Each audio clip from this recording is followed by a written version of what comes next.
പോകുന്നത് എല്ലാവരും അത് തികഞ്ഞ ഒരു സമർപ്പണബോധത്തോടു കൂടി മനസ്സിലിപ്പോഴുള്ള എല്ലാ അഭിപ്രായങ്ങളും ഉയർത്തിവെച്ച് ഒഴിഞ്ഞ പാത്രവുമായി ഒഴിഞ്ഞ കൈകളുമായി അദ്ദേഹത്തിന് മുൻപിലിരിക്കുക. അദ്ദേഹം പകർന്നു നൽകുന്ന ആ വലിയ വിജ്ഞാനം ഏറ്റുവാങ്ങുക, സ്വാംശീകരിക്കുക.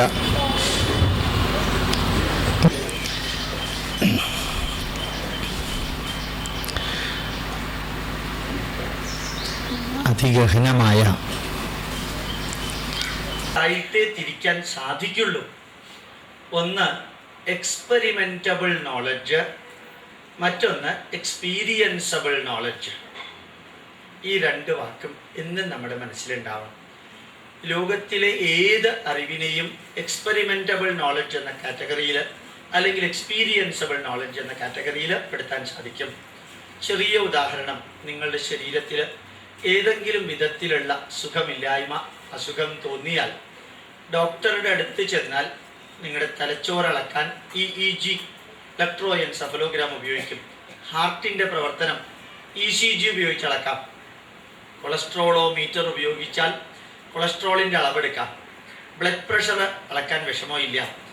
നിങ്ങളുടെ മൊത്തം സ്കാൻ ചെയ്യണമെങ്കിൽ എക്കോ സ്കാനിങ് വേണമെങ്കിൽ അതിന് സൗകര്യമുണ്ട്.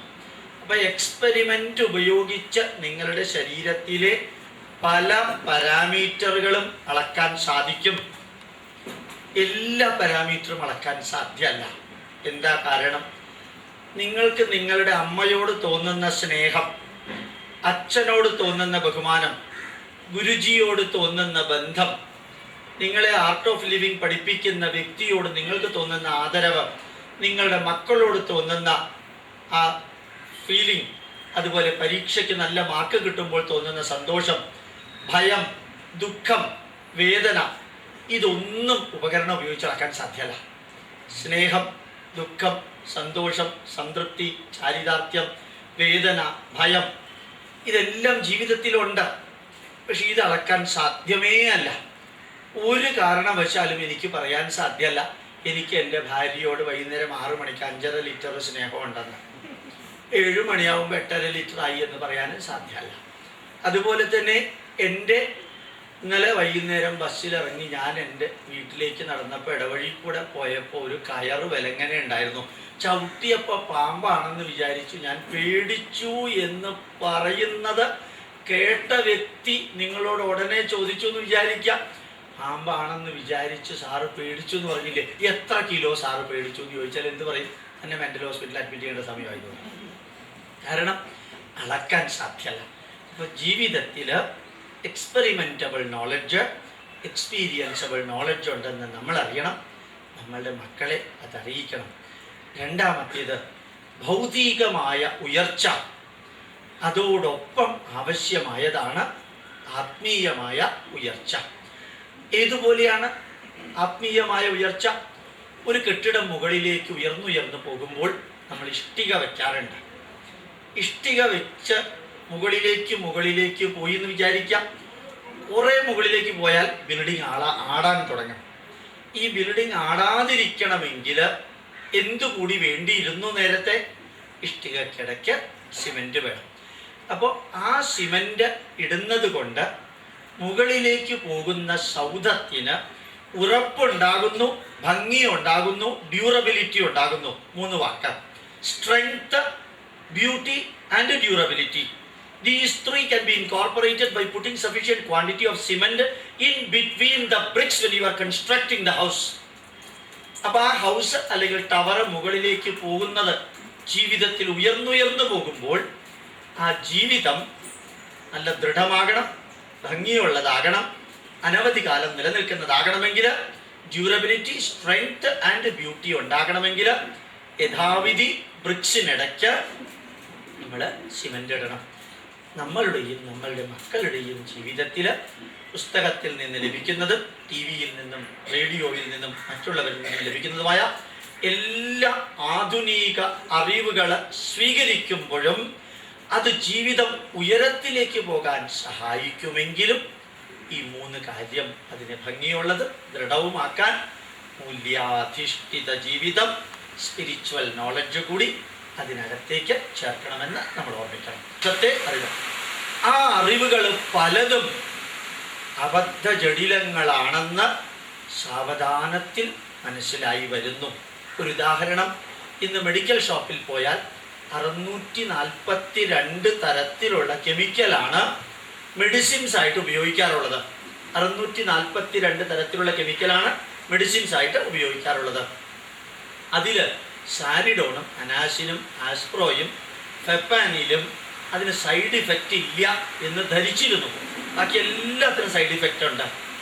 2001 തെളിയിക്കപ്പെട്ടു സാരിഡോണും അനാസിനും ആസ്പ്രോയ്ക്കും സൈഡ് ഇഫക്റ്റ് ഉണ്ട്. അത് പുറത്ത് വരുമ്പോൾ 14 വർഷം കഴിയും. 14 വർഷം കഴിഞ്ഞിട്ട് സൈഡ് ഇഫക്റ്റ് പുറത്തേക്ക് വരുള്ളൂ. അപ്പോൾ ആധുനിക ശാസ്ത്രത്തിൽ ഈ ഒരു പ്രശ്നമാണ്, സൈഡ് ഇഫക്റ്റിൻ്റെ പ്രശ്നം. മാത്രമല്ല 1992 നോബൽ സമ്മാനം കിട്ടിയ ഒരു കണ്ടുപിടുത്തം തെറ്റാണെന്ന് തെളിയിച്ചതിനാണ് 1999 നോബൽ സമ്മാനം കിട്ടിയത്. അർത്ഥം മനസ്സിലായി? 92 സയൻസ് ആണെന്ന് പറഞ്ഞ് തെളിയിച്ചത് തെറ്റാണെന്നുള്ളതിന് നോബൽ സമ്മാനം കിട്ടി. അപ്പോൾ ഏത് ശരി ഏത് തെറ്റ് എന്ന് നമുക്ക് അറിഞ്ഞൂടാ. അതുകൊണ്ട് ഈ ഫ്രണ്ടിലുള്ള 180 ഡിഗ്രിയിലുള്ള അറിവ്, പുറകിലൊരു 180 ഡിഗ്രി ഉണ്ട്. കൈ സ്ട്രെച്ച് ചെയ്താൽ പുറകിലൊരു 180 ഡിഗ്രി. അത് ഏൻഷ്യൻ്റ് ഇന്ത്യൻ നോളജാണ്, അല്ലെങ്കിൽ ഏൻഷ്യൻ്റ് നോളജാണ്, from where so ever it may be. ആ നോളജിലെ നന്മകളും മോഡേൺ നോളജിലെ നന്മകളും ഒരുമിച്ച് ചേർക്കാൻ നമ്മളുടെ ജീവിതത്തിൽ നമ്മൾ പഠിക്കണം. Take all good from the modern knowledge and also take all good from the ancient knowledge. Integrate it.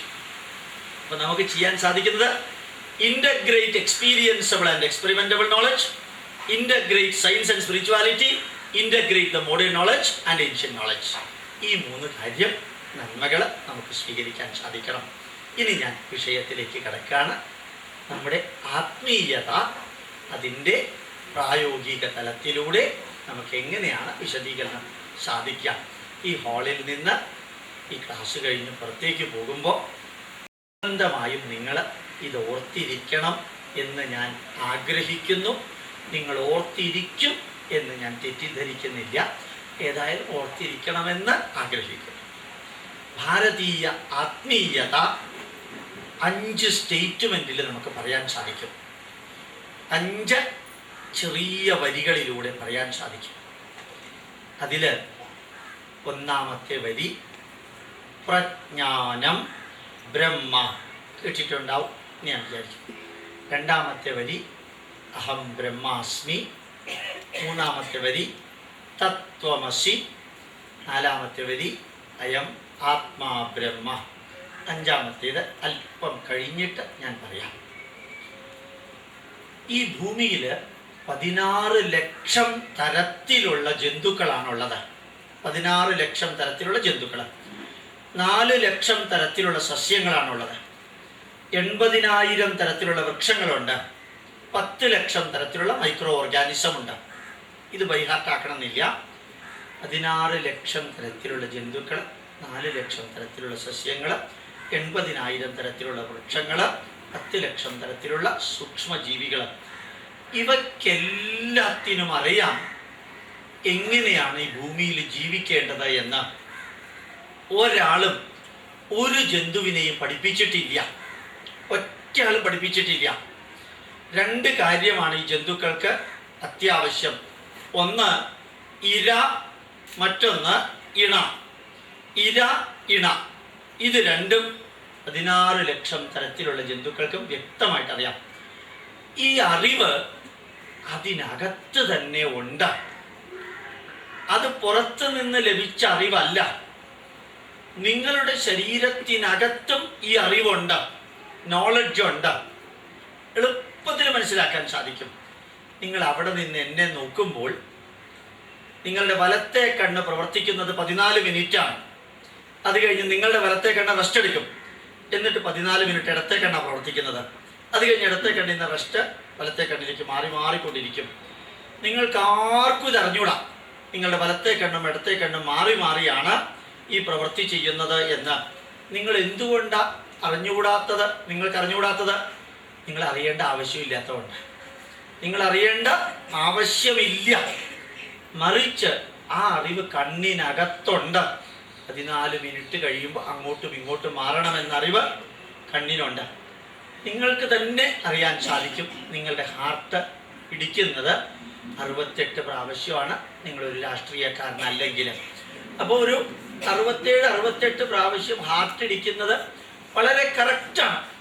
നിങ്ങളൊന്ന് ഹാർട്ടിനോട് പറഞ്ഞു നോക്കാം, 67 നമ്പർ ശരിയല്ല, നമുക്ക് റൗണ്ട് ഫിഗർ 75 ആക്കി കളയാമെന്ന് ഹാർട്ടിനോട് പറയാം. ഹാർട്ട് എന്ന് പറയും പോയി വരെ പണിയേണ്ടി നോക്കാം അല്ലേ? ഹാർട്ട് മാറില്ല. നിങ്ങൾ എന്ത് ഇൻസ്ട്രക്ഷൻ കൊടുത്താലും ഹാർട്ട് മാറില്ല. എന്നാൽ ഇത്രയും കാലം ഈ മഹാഭാവിയുടെ ശരീരത്തിനകത്തുണ്ടായിരുന്ന സാധനമല്ലേ, ഇന്ന് നമുക്ക് 2 പേർക്ക് ഒരുമിച്ച് ഉറങ്ങാമെന്ന് ഹാർട്ടിനോട് പറഞ്ഞു നോക്കാം. രാത്രി കിടന്നുറങ്ങുമ്പോൾ ഹാർട്ടിനോടും കൂട്ടിച്ചേർന്നൊന്ന് ഉറങ്ങാമെന്ന് പറഞ്ഞു നോക്കാം. നിങ്ങളുടെ ഹാർട്ട് എങ്ങാനും നിങ്ങൾ പറയുന്നത് കേട്ടാൽ അത് നിങ്ങളുടെ അവസാനത്തെ ദിവസമാണ്. ഇന്ന് നിങ്ങൾ രാവിലെ എഴുന്നേക്കില്ല.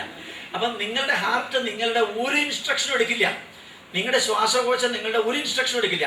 നിങ്ങൾ കഴിക്കുന്ന ഭക്ഷണം ദഹിക്കേണ്ടത് എങ്ങനെയാണെന്ന് ദഹനേന്ദ്രിയങ്ങൾക്കറിയാം, നിങ്ങളുടെ ഇൻസ്ട്രക്ഷൻ എടുക്കില്ല. നിങ്ങളുടെ ബോഡി ടെമ്പറേച്ചർ 37.3 ഡിഗ്രിയാണ്. അല്പം പോലും കൂടുകയുമില്ല, കുറയുകയുമില്ല. അല്പമെങ്ങാനും കൂടിയാൽ അത് കുറയ്ക്കാൻ വേണ്ടി നിങ്ങൾ വിയർക്കും, അല്പമെങ്ങാനും കുറഞ്ഞാൽ അത് കൂട്ടാൻ വേണ്ടി നിങ്ങൾ വിറയ്ക്കും. ഒന്നില്ലെങ്കിൽ വിയർക്കും, അല്ലെങ്കിൽ വിറയ്ക്കും. ഇത് രണ്ടും നിങ്ങൾക്കറിയാം. അർദ്ധരാത്രി വളരെ ക്ഷീണിച്ച് കിടക്കുകയാണെങ്കിലും ചിലപ്പോൾ പാല കോട്ടയം ഏരിയയിൽ പോയിട്ടുള്ള അവിടെ നിന്നുള്ള ചപ്പാത്തിയാ തിന്നതെങ്കിൽ നിങ്ങൾ രാത്രി എഴുന്നേക്കാതിരിക്കില്ല. 2 മണി കഴിയുമ്പോഴത്തേക്കും ഈ കഴിച്ച ടാറ് മാതിരിയുള്ള സാധനം ദഹിക്കാൻ വെള്ളം വേണമെന്ന് നമ്മുടെ ശരീരത്തിന് അറിയാം. അപ്പോൾ എന്ത് പറ്റും? നിങ്ങൾ ഓട്ടോമാറ്റിക്കലി അർദ്ധരാത്രി എഴുന്നേറ്റ് പോയി വെള്ളം കുടിച്ച് വീണ്ടും വന്ന് കിടക്കും. അപ്പോൾ വെള്ളം വേണമെന്ന തോന്നൽ അകത്തു നിന്ന് പുറത്തേക്ക് വരുമ്പോൾ നിങ്ങൾ ഉറക്കത്തിൽ നിന്ന് എഴുന്നേറ്റ് അടുക്കളയിൽ ചെന്ന് വെള്ളം കുടിച്ച് വന്ന് തന്നെത്താനെ കിടക്കും. ഇത് നിങ്ങൾക്ക് ഇഷ്ടമില്ല, ഞാൻ എഴുന്നേക്കാൻ പോണില്ലെന്ന് പറഞ്ഞ് നിങ്ങൾക്ക് കിടക്കാൻ സാധ്യമല്ല. കാരണം ശരീരത്തിൻ്റെ ആവശ്യം നിങ്ങളെ കൊണ്ട് ചെയ്യിച്ചിട്ടേ ഉള്ളൂ ശരീരം. അപ്പം നിങ്ങളുടെ ശരീരത്തിന് എന്തെല്ലാം ആന്തരികമായിട്ട് ആവശ്യമുണ്ടോ അതെല്ലാം ശരീരം ചെയ്യുന്നുണ്ട്. നിങ്ങളുടെ ഒരു ഇൻസ്ട്രക്ഷനും അതിന് വേണ്ട, ഒരു ഇൻസ്ട്രക്ഷനും വേണ്ട. നേരെ ഞാൻ സാധാരണ രീതിയിൽ പറയാറുണ്ട്, ഒരു പശുവിനെ നേരെ അഴിച്ചു വിടാം പുല്ലുമേയാൻ. അതിങ്ങനെ പോകുമ്പോഴത്തേക്കും കമ്മ്യൂണിസ്റ്റ് വച്ച ഒരിക്കലും പശു തിന്നില്ല. പശു കോൺഗ്രസ് ആയതുകൊണ്ടല്ല, അത് തിന്നരുതെന്ന് അതിനറിയാം. ഈ കമ്മ്യൂണിസ്റ്റ് വച്ചാൽ എത്ര ഇട്ട് കൊടുത്താലും അത് തിന്നില്ല. അതേപോലെ തന്നെ ഒന്ന് ആലോചിച്ച് നോക്കാം, ഒരു താറാവിൻ്റെ മുട്ട, കോഴിയുടെ മുട്ട, അത് വിരിയറായിട്ടുണ്ട്. നിങ്ങൾ അതിന് രണ്ടിനെയും എടുത്ത് കുളത്തിൻ്റെ വെള്ളത്തിൻ്റെ അടുത്ത് കൊണ്ട് വയ്ക്കാം, കുളക്കടവിൽ വയ്ക്കാം. എന്നിട്ട് ഒരു കസേരയിട്ട് മുകളിലിരിക്കാം. ആരും നിങ്ങളെ കാണരുത്, കുഴപ്പമുണ്ടെന്ന് വിചാരിക്കും. അപ്പം നിങ്ങളവിടെ ദൂരെ നോക്കിയിരിക്കുകയാണ്. കോഴിമുട്ട വിരിഞ്ഞു. കുറച്ച് കഴിഞ്ഞപ്പോൾ കോഴിക്കുഞ്ഞുങ്ങൾ അങ്ങോട്ടും ഇങ്ങോട്ടും, കോഴിക്കുഞ്ഞ് താറാവിൻ്റെ കുഞ്ഞ് അങ്ങോട്ടും ഇങ്ങോട്ടും പോയി. കുറച്ച് കഴിഞ്ഞപ്പോൾ നിങ്ങൾക്ക് കാണാം താറാവിൻ്റെ കുഞ്ഞ് വെള്ളത്തിലേക്ക് എടുത്ത് ചാടും, കോഴിയുടെ കുഞ്ഞ് ഒരിക്കലും വെള്ളത്തിലേക്ക് എടുത്ത് ചാടില്ല. എന്താ കാരണം? കോഴിക്കുഞ്ഞിനറിയാം വെള്ളത്തിലെടുത്ത് ചാടിയാൽ പിന്നെ പൊങ്ങില്ല. താറാവിൻ്റെ കുഞ്ഞിനറിയാം വെള്ളത്തിലെടുത്ത് ചാടിയാൽ മുങ്ങില്ല. അപ്പൊ താറാവിൻ്റെ കുഞ്ഞിന് മുങ്ങില്ലെന്ന അറിവ് എവിടെ നിന്ന് കിട്ടി? കോഴിക്കുഞ്ഞിന് പൊങ്ങില്ലെന്നുള്ള അറിവ് എവിടെ നിന്ന് കിട്ടി? മുട്ടയ്ക്കകത്ത് പഠിപ്പിക്കാൻ ആരും ഉണ്ടായിരുന്നില്ല. സെയിന്റ് അൽഫോൺസ LKG സ്കൂളിലേക്കൊന്നും അത് പോയിട്ടില്ല, പോകാൻ സാധ്യമല്ല.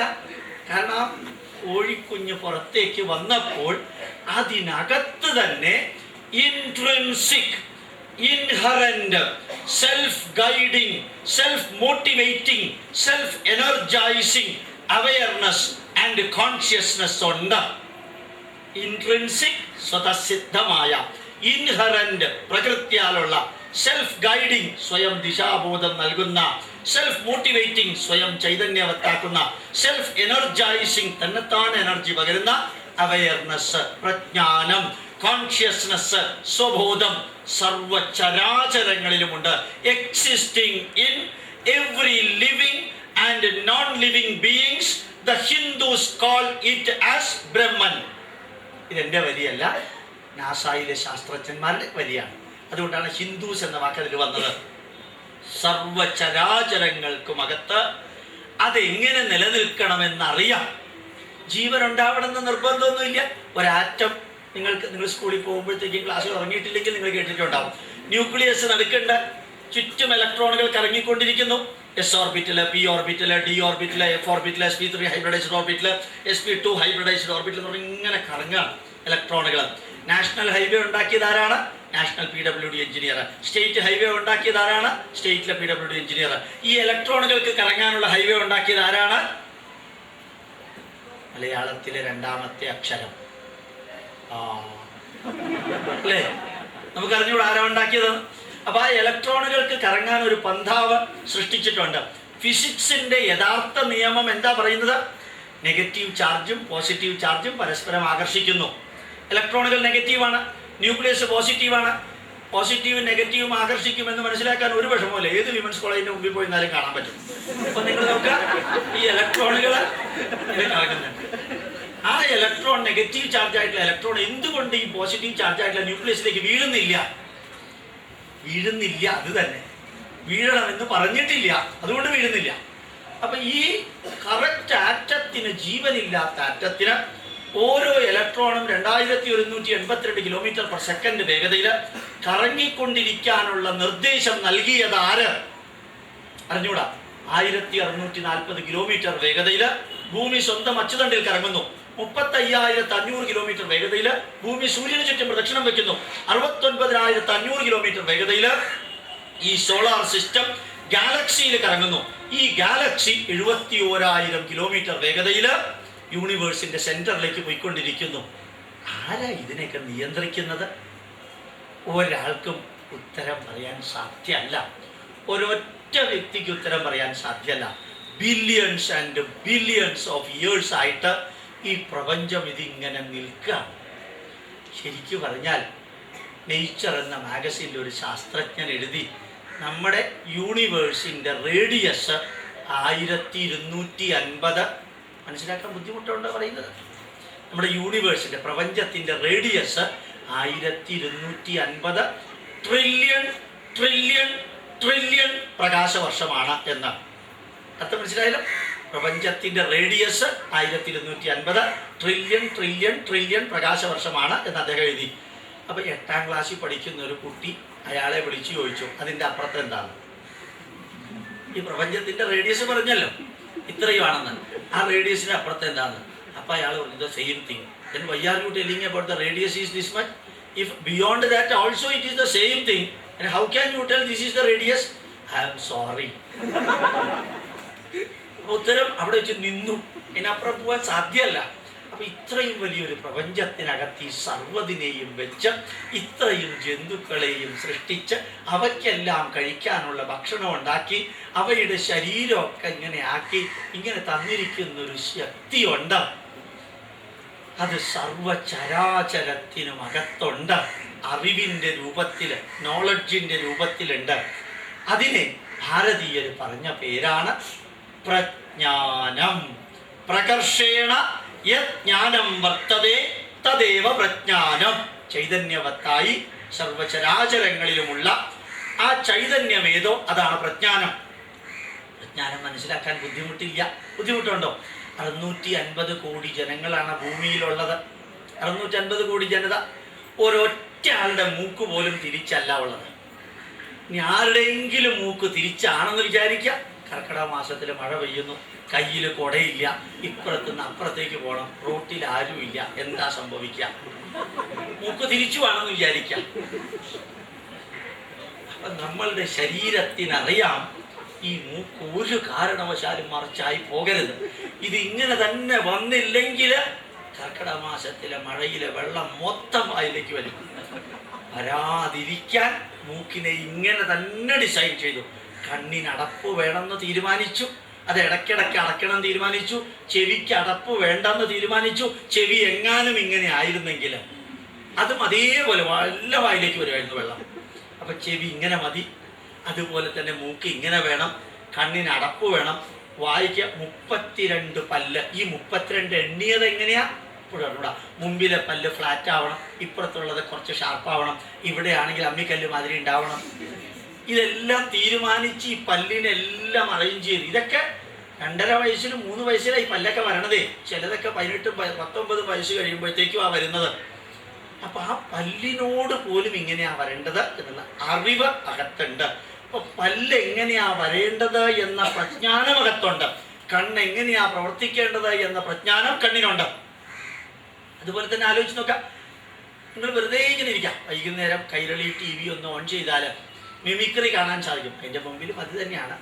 ഏതായാലും ആ മിമിക്രി കാണുന്ന സമയത്ത് നിങ്ങൾക്ക് മനസ്സിലാക്കാൻ സാധിക്കും. ഇപ്പോൾ VS അച്യുതാനന്ദൻ്റെ ശബ്ദം ഒരാൾ കോപ്പി അടിക്കുക മിമിക്രിയിൽ.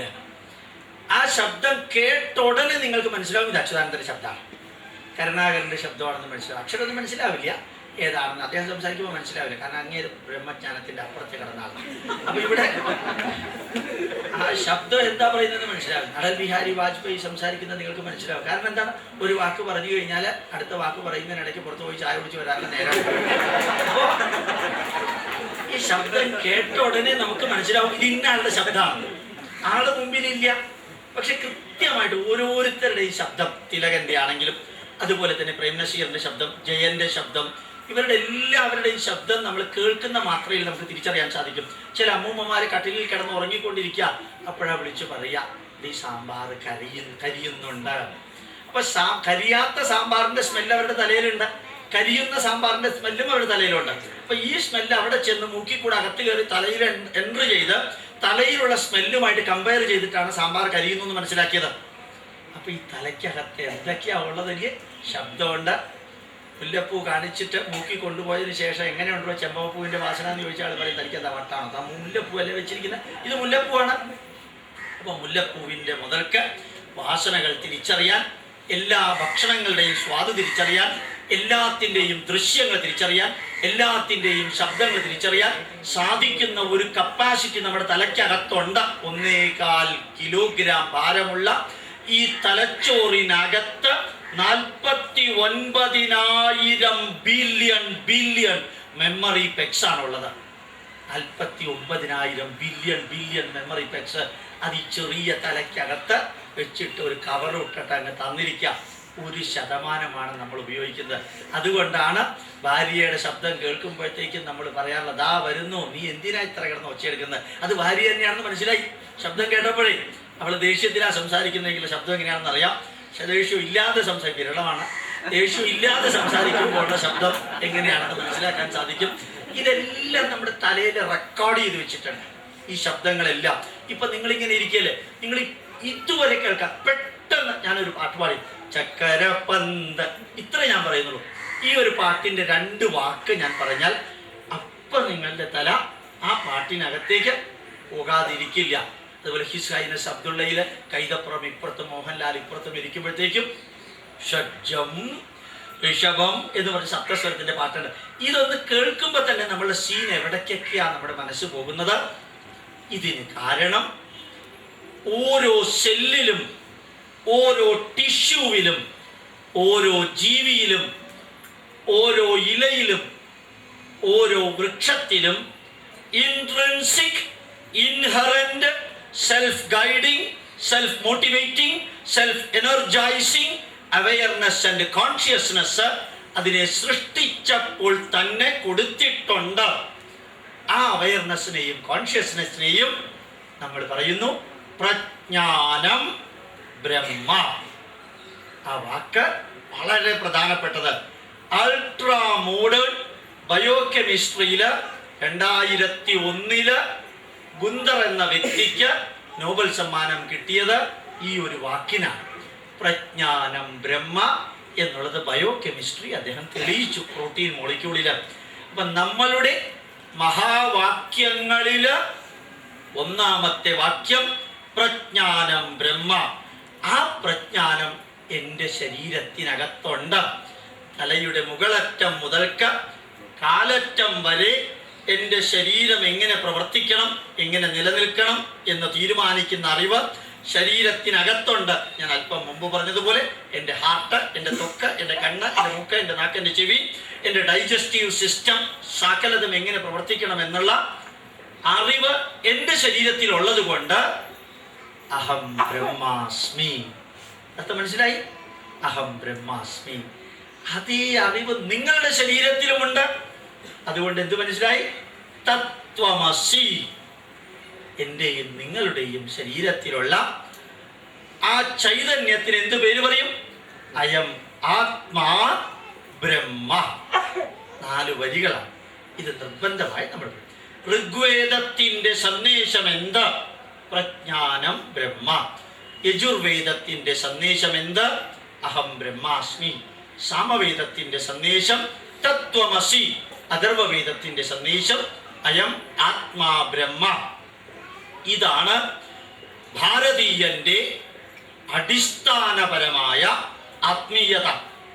സർവചരാചരങ്ങളിലും നിലനിൽക്കുന്ന ഒരു പ്രപഞ്ച ചൈതന്യം, അതിനെ ഭാരതീയര് പ്രജ്ഞാനം എന്ന് പറഞ്ഞു.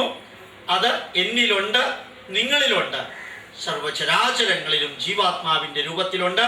അതുകൊണ്ട് അഹം ബ്രഹ്മാസ്മി, തത്വമസി, അയമാത്മാ ബ്രഹ്മ എന്നീ 4 മഹാവാക്യങ്ങൾ 108 ഉപനിഷത്തുക്കളിൽ ഏറ്റവും പ്രധാനപ്പെട്ടതായ ഉപനിഷത്തുക്കളിൽ ഒരു ഉപനിഷത്തായ മഹാവാക്യോപനിഷത്തിൽ ഇത് വിവരിക്കുന്നു.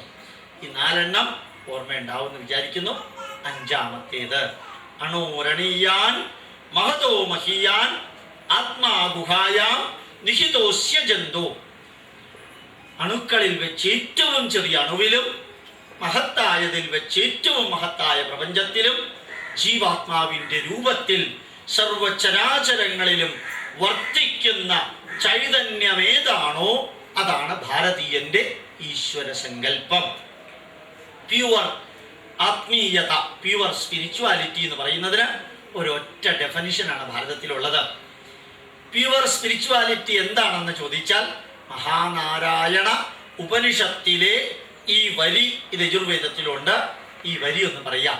അണോരണീയാൻ, അണുക്കളിൽ വെച്ച് ഏറ്റവും ചെറിയ അണുവിലും, മഹതോ മഹീയാൻ, മഹത്തായതിൽ വെച്ച് ഏറ്റവും മഹത്തായ പ്രപഞ്ചത്തിലും, ആത്മാ ഗുഹായാം നിഹിതോസ്യ ജന്തോഹോ, ജീവാത്മാവിൻ്റെ രൂപത്തില് സർവചരാചരങ്ങളിലും നിവസിക്കുന്ന ചൈതന്യമേതാണോ ആ ചൈതന്യത്തെ ഭാരതീയര് ഈശ്വരൻ എന്ന് പറയുന്നു. അപ്പൊ ഈശ്വരനെ കാണാൻ എവിടേക്കാ പോകേണ്ടത്? ആറ്റങ്ങളിൽ വെച്ച് ഏറ്റവും ചെറിയ ആറ്റത്തിനകത്തതുണ്ട്, മഹത്തായതിൽ വെച്ച് ഏറ്റവും മഹത്തായ പ്രപഞ്ചത്തിൽ അത് നിറഞ്ഞു നിൽക്കുന്നുണ്ട്, സർവചരാചരങ്ങളിലും ജീവാത്മാവിൻ്റെ രൂപത്തിൽ വർത്തിക്കുന്നുണ്ട്. അതുകൊണ്ട് ഭാരതീയന്റെ ഈശ്വരൻ എവിടെയാണ്? ആകാശത്തിലല്ല, ആകാശത്തിൻ്റെ മുകളിലല്ല, വൈകുണ്ഠത്തിലല്ല, സ്വർഗത്തിലല്ല. എവിടെയാ ഉള്ളത്? നമ്മൾ പറയാറില്ലേ, ഞാൻ ഈശ്വരനെ പിടിച്ച് സത്യം ചെയ്യാൻ തയ്യാറാണ് എന്ന് പറഞ്ഞാൽ കൈ എവിടേക്കാ പോകുന്നത്? നെഞ്ചത്തേക്കാണ് അല്ലേ? നമ്മൾ അമ്പലത്തിൽ തൊഴാൻ പോകുമ്പോഴത്തേക്ക് എന്താ പറയാ? കൃഷ്ണ ഗുരുവായൂരപ്പ, വീണ്ടും നെഞ്ചത്തേക്കാ പോകുന്നത്. നിങ്ങളോട് ഞാൻ വാക്ക് തരുമ്പോൾ എന്താ നമ്മൾ പറയാ? ഞാൻ പറയുന്നു നിങ്ങളോട്.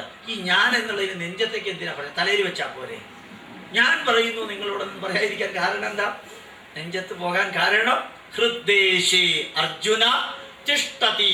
ഹേ അർജുന, സർവചരാചരങ്ങളെയും പ്രവർത്തിപ്പിക്കുന്ന ഈശ്വരൻ നിങ്ങളുടെ ഹൃദയത്തിനകത്താണുള്ളത്. അതുകൊണ്ടാണ് നമ്മൾ ഇവിടെ വെച്ച് പറയുന്നത്, ഈ നെഞ്ചത്ത് തൊട്ട് പറയുന്നത്. അതുകൊണ്ടാണ് ഞാൻ വരാന്നേ. ഞാൻ പറഞ്ഞാൽ നിങ്ങൾക്ക് മനസ്സിലാവില്ല. എന്തൊക്കെയാ നമ്മൾ പറയാറില്ലേ? ഒക്കെ ഞാനാണ്. ഞാനാക്കിയ കരുതലിനെ ഞാൻ തന്നെ ആക്കണം.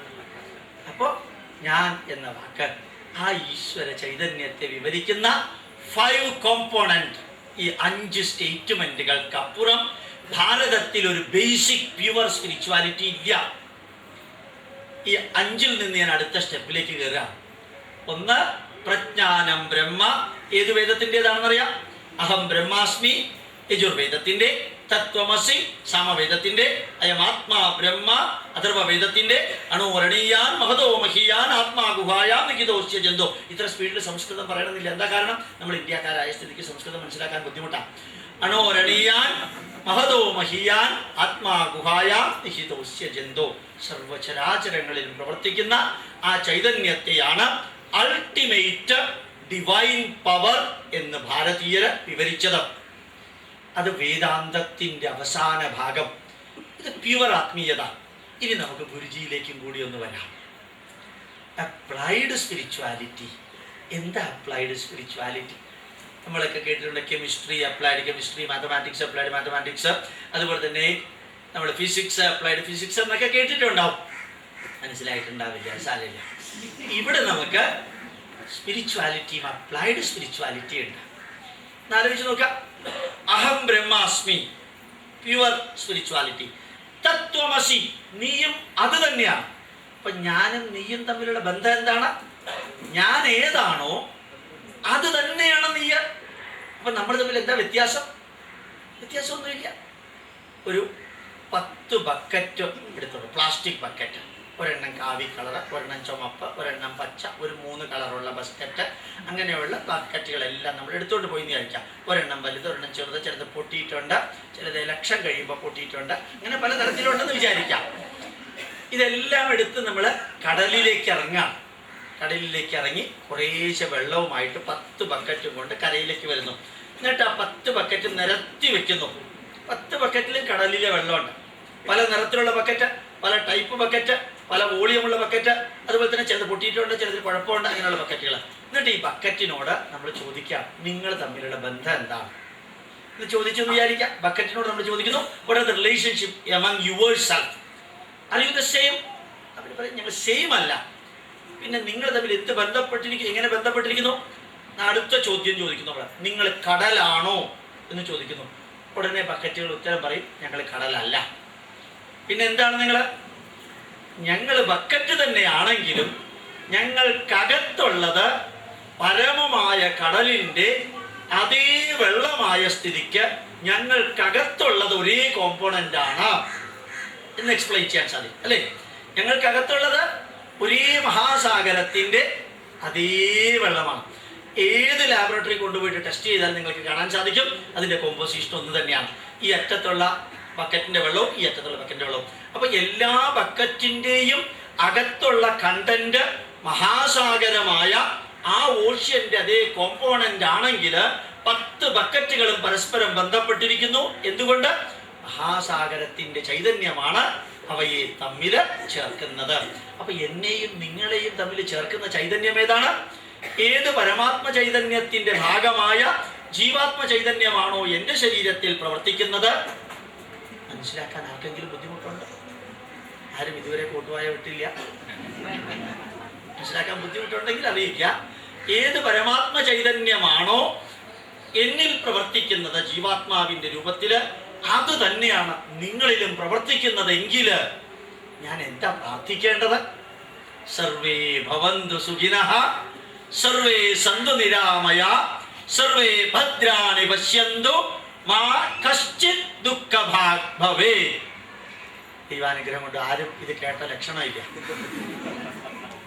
കാരണം ഞാനും നിങ്ങളും ഒരേ ചൈതന്യത്തിന്റെ ഭാഗമാണെങ്കിൽ നമ്മളെല്ലാവരും ഒന്ന് തന്നെയാ. അപ്പോൾ എനിക്ക് മാത്രം സുഖം വരട്ടെ എന്ന് എനിക്ക് എങ്ങനെയാ പ്രാർത്ഥിക്കാൻ സാധിക്കുക? കാരണം ഞാനും നിങ്ങളും ഒന്ന് തന്നെയാ. ഞാനും നിങ്ങളും ഒന്ന് തന്നെ ആയിരിക്കുന്നിടത്തോളം കാലം എനിക്കുണ്ടാകുന്ന ദുഃഖം നിങ്ങൾക്കുണ്ടാകുന്ന ദുഃഖമാണ്. എനിക്ക് സുഖം വരണമെങ്കിൽ നിങ്ങൾക്ക് സുഖം വന്നേ മതിയാവും. അതുകൊണ്ട് ഞാൻ എന്താ പ്രാർത്ഥിക്കേണ്ടത്? ലോകാ സമസ്താ സുഖിനോ ഭവന്തു, ഭാരതീയാഃ സമസ്താ. എന്താ പറയാത്ത? അത് കേട്ടിട്ടില്ല അല്ലേ? അത് നമ്മൾ പറയാത്തത് കൊണ്ട് നിങ്ങൾ കേട്ടിട്ടില്ല. നമ്മുടെ രാഷ്ട്രത്തിൽ ഇന്ന് വരെ അങ്ങനെ ആരും പറഞ്ഞിട്ടില്ല. കേട്ടിട്ടുണ്ടോ നിങ്ങൾ? ഹൈന്ദവാഹ സമസ്താ സുഖിനോ ഭവന്തു എന്ന് കേട്ടിട്ടുണ്ടോ ആരെങ്കിലും? ആദ്യമായിട്ടും അവസാനമായിട്ടും പറഞ്ഞിട്ടുണ്ടെങ്കിൽ ഞാനായിരിക്കും പറയാം. നിങ്ങളത് കേട്ടിട്ടുണ്ടാവില്ല. കാരണം നമ്മൾ ഒരിക്കലും പ്രാർത്ഥിച്ചിട്ടില്ല ഹിന്ദുക്കളെല്ലാം സുഖമായിരിക്കട്ടെ, ഭാരതീയരെല്ലാം സുഖമായിരിക്കട്ടെ. നമ്മൾ പ്രാർത്ഥിച്ചിട്ടില്ല. പ്രാർത്ഥിച്ചിട്ടുണ്ടെങ്കിൽ ലോകാ സമസ്ത സുഖിനോ ഭവന്തു എന്നാ പ്രാർത്ഥിച്ചത്. കാരണം എന്താ? മാനവരാശിക്കകത്ത് അന്തർലീനമായിരിക്കുന്ന ചൈതന്യം ഒരേ പരമാത്മ ചൈതന്യത്തിന്റെ ഭാഗമാണ് എന്ന് പ്യുവർ സ്പിരിച്വാലിറ്റി പറയുന്നു എങ്കിൽ ആ പ്യുവർ സ്പിരിച്വാലിറ്റിയുടെ അപ്ലൈഡ് സ്പിരിച്വാലിറ്റിയാണ് എല്ലാവരും സുഖമായിരിക്കണം എന്നുള്ള സന്ദേശം. സർവേ ഭവന്തു സുഖിനഃ, അർത്ഥറിയാം, എല്ലാവരും സുഖമായിരിക്കട്ടെ. സർവേ സന്തു നിരാമയ, എല്ലാവരും ആഹ്ലാദപൂർണമായിട്ട് ജീവൻ നയിക്കട്ടെ, മംഗളകരമായിരിക്കട്ടെ, ദുഃഖിക്കുന്നവരായിട്ട് ആരും ഉണ്ടാകാതിരിക്കട്ടെ. ഒരു സ്ഥലത്ത് പ്രഭാഷണം നടത്തി കഴിയുമ്പോൾ സർവേ ഭവന്തു സുഖിനഃ, സർവേ സന്തു നിരാമയ, സർവേ ഭദ്രാണി പശ്യന്തു എന്ന് പറഞ്ഞപ്പോൾ ഒരാൾ വന്ന് പറഞ്ഞു, സാറേ ഞാനും സർവേ ഡിപ്പാർട്ട്മെന്റിൽ തന്നെയാണ് വർക്ക് ചെയ്യുന്നത്. സർവേ ഡിപ്പാർട്ട്മെന്റിലുള്ളവർ സുഖമായിരിക്കട്ടെ എന്നല്ല ഇതിൻ്റെ അർത്ഥം. എല്ലാവരും സുഖമായിരിക്കട്ടെ എന്നാണ് ഇതിൻ്റെ അർത്ഥം. അപ്പൊ ആ എല്ലാവരും സുഖമായിരിക്കണം എന്ന ആ വീക്ഷണം നമുക്ക് വരണമെങ്കിൽ എല്ലാവരും നമ്മുടെ തന്നെ ആൾക്കാരാണ് എല്ലാവരും നമ്മൾ തന്നെയാണ് എന്ന പ്യുവർ സ്പിരിച്വാലിറ്റി നമുക്കറിയണം. എല്ലാവരും നമ്മുടെ ഭാഗമാണെങ്കിൽ നമുക്ക് എന്താ പ്രാർത്ഥിക്കാൻ സാധിക്കുക? സഹനാവവതു സഹനൗ ഭുനക്തു സഹ വീര്യം കരവാവഹൈ തേജസ്വിനാവതീതമസ്തു മാ വിദ്വിഷാവഹൈ. ഓം ശാന്തി ശാന്തി ശാന്തി. But let us exist together. Why? We are the same people. We are not enemies. നമ്മൾ ഒരൊറ്റ ചൈതന്യത്തിന്റെ ഭാഗമാണ്. So let us exist together. സഹനൗ ഭുനക്തു. Let us share the result of the work together. സഹ വീര്യം കരവാവഹൈ. Let us work together. തേജസ്വിനാവധീതമസ്തു. Let us enlighten ourselves by working together. മാ വിദ്വിഷാവഹൈ. Let us not have hatred towards anybody. ഒരാളോടും ദേഷ്യമില്ല. എത്ര രസകരമായ applied spirituality. ഇതാണ് applied spirituality. പിന്നെ ഓം ശാന്തി ശാന്തി ശാന്തി. 3 ശാന്തി. എന്താ 3 ശാന്തി? പണ്ടാണെങ്കിൽ പറയാമായിരുന്നു മുഖ്യമന്ത്രിയുടെ പേരിന്റെ അവസാനത്തിൽ അതാണെന്ന്. ഇപ്പം അത് പറയാനും സാധ്യമല്ല. അപ്പോൾ പിന്നെ 3 ശാന്തി വരാൻ കാരണം എന്താണ്? ആധ്യാത്മിക ശാന്തി, ആദിഭൗതിക ശാന്തി, ആദിദേവതാ ശാന്തി. 3 ശാന്തി. Peace inside your body. ആധ്യാത്മിക ശാന്തി, പീസ് സറൗണ്ടിങ് യു. ഞാൻ നിൽക്കുന്ന സ്ഥലത്ത് നിന്ന് 26 അടി റേഡിയസിൽ എൻ്റെ ഇൻഫ്ലുവൻസ് ഉണ്ടെന്നാണ് പറയുന്നത്. ഞാൻ നിൽക്കുന്ന സ്ഥലത്ത് നിന്ന് 26 അടി റേഡിയസിൽ എൻ്റെ ഇൻഫ്ലുവൻസ് ഉണ്ട്. ചിലപ്പോൾ ചില വീടുകളിലൊക്കെ എഴുതി വെക്കാറുണ്ട്, ഇല്ലേ, ഏറ്റുമാനൂരപ്പൻ ഈ വീടിൻ്റെ ഐശ്വര്യം. എന്താ അങ്ങനെ എഴുതി വെക്കാൻ കാരണം? അങ്ങേര് ഇങ്ങോട്ട് വരില്ലെന്ന് ഉറപ്പാണ്. ഗുരുവായൂരപ്പൻ ഈ വീടിൻ്റെ ഐശ്വര്യം എന്നൊക്കെ. അപ്പോൾ ചോറ്റാനിക്കര ഭഗവതി ഈ വീടിൻ്റെ ഐശ്വര്യം. കോഴിക്കോട് ചെന്നപ്പോഴത്തേക്കും നല്ല ഒരു സ്റ്റിക്കറുകൾ, അതാണ് എന്നെ ഏറ്റവും അധികം ആകർഷിച്ച സ്റ്റിക്കർ. ഈ വീട്ടിലുള്ളവരുടെ പ്രവൃത്തി ഈ വീടിൻ്റെ ഐശ്വര്യം. അതാണ് അതിൽ എഴുതി വെച്ചിരിക്കുന്നത്. ഈ വീട്ടിലുള്ളവരുടെ പ്രവൃത്തി ഈ വീടിൻ്റെ ഐശ്വര്യം. അതാണ് കറക്റ്റ്. ഏറ്റുമാനൂരപ്പന് നിങ്ങളുടെ വീട്ടിൽ ഐശ്വര്യം ഉണ്ടാക്കണേക്കാളും വേറെ എത്രയോ വലിയ ജോലിയുണ്ട്. നിങ്ങൾ മൊത്തം കുളം തോട്ടി വീട് എല്ലാം ഇതാക്കിയതിനു ശേഷം അങ്ങേര് വന്നിട്ട് ഇത് ശരിയാക്കാൻ പറ്റും നിങ്ങൾക്ക് തോന്നണം. അതുകൊണ്ട് ഏറ്റുമാനൂരപ്പനെ ഗുരുവായൂരപ്പനെ വിളിക്കുന്നതിനേക്കാൾ ഏറ്റവും നല്ലത് നിങ്ങൾ തന്നെത്താനെ അത് നന്നാക്കലാണ്. അദ്ദേഹത്തിന് ഒത്തിരി പേര് അവിടെ വരുന്നുണ്ട്. അവരെയൊക്കെ നോക്കിക്കഴിഞ്ഞാൽ പലതും ഇലക്ഷൻ സമയത്താണ് വരുന്നത്. ഇവരുടെ കാര്യമൊക്കെ നോക്കണ്ടേ? അതിന് പകരം നമ്മുടെ പ്രവൃത്തി ശരിയാക്കിയ വീട്ടിനകത്തുള്ള ഭാര്യയും ഭർത്താവും അച്ഛനും അമ്മയും മക്കളും കൂടി ചേർത്ത് ആ വീട് നന്നാക്കുകയാണെങ്കിൽ അതാണ് ആ വീടിൻ്റെ ഐശ്വര്യം.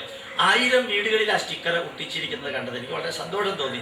അപ്പോൾ ഇതിൻ്റെ അർത്ഥം ഓം ശാന്തി, ആധ്യാത്മിക ശാന്തി നമ്മുടെ ശരീരത്തിനകത്ത്, ആദിഭൗതിക ശാന്തി നമുക്ക് ചുറ്റും, ആദിദേവതാ ശാന്തി സെലസ്റ്റിയൽ ബോഡീസിനെ എല്ലാത്തിനെയും ബന്ധപ്പെടുത്തിക്കൊണ്ടുള്ള ശാന്തി. അതാണ് നമ്മൾ ഈ വേദമന്ത്രത്തിൻ്റെ ശാന്തി മന്ത്രത്തിൽ പറയുന്നത്. അപ്പോൾ അപ്ലൈഡ് സ്പിരിച്വാലിറ്റി എന്ന് പറയുന്നത് ലോകാ സമസ്താ സുഖിനോ ഭവന്തു. അപ്ലൈഡ് സ്പിരിച്വാലിറ്റി തന്നെയാണ് സർവേ ഭവന്തു സുഖിനഃ സർവേ സന്തു നിരാമയ. അപ്ലൈഡ് സ്പിരിച്വാലിറ്റിയാണ് സഹനാവവതു സഹനൗ ഭുനക്തു. അപ്ലൈഡ് സ്പിരിച്വാലിറ്റിയാണ് അസതോ മാ സദ്ഗമയ തമസോ മാ ജ്യോതിർഗമയ മൃത്യോർമാ അമൃതം ഗമയ. ഇവിടെ ആരെയാണ് തിന്മയിൽ നിന്ന് നന്മയിലേക്ക് കൊണ്ടുപോകേണ്ടത്? മാ, ഞങ്ങളെ. ആരെയാണെന്ന് പറഞ്ഞിട്ടില്ല. ഹിന്ദുക്കളെയാണെന്ന് പറഞ്ഞിട്ടില്ല, ക്രിസ്ത്യാനികളെയാണെന്ന് പറഞ്ഞിട്ടില്ല, മുസ്ലിങ്ങളെയാണെന്ന് പറഞ്ഞിട്ടില്ല, ഇന്ത്യക്കാരെയാണെന്ന് പറഞ്ഞിട്ടില്ല, കേരളീയരെയാണെന്ന് പണ്ടേ പറയില്ല. അപ്പോൾ പിന്നെ ഞങ്ങളെ എന്നുള്ള വാക്കിൽ അതിനകത്ത് അർത്ഥം നമ്മൾ ആരാണെന്ന് സെപ്പറേഷൻ ഇല്ല. നമ്മൾ ഒരൊറ്റ ചൈതന്യത്തിൻ്റെ ഭാഗം. ഞങ്ങളെ തിന്മയിൽ നിന്ന് നന്മയിലേക്ക്, ഇരുട്ടിൽ നിന്ന് വെളിച്ചത്തിലേക്ക്, അതുപോലെ തന്നെ മരണ ദുഃഖത്തിൽ നിന്ന് ജീവിത ദുഃഖത്തിൽ നിന്ന് ശാശ്വത സന്തോഷത്തിലേക്ക് കൊണ്ടുപോകാനുള്ള ഉജ്ജ്വലമായ സന്ദേശമാണത്.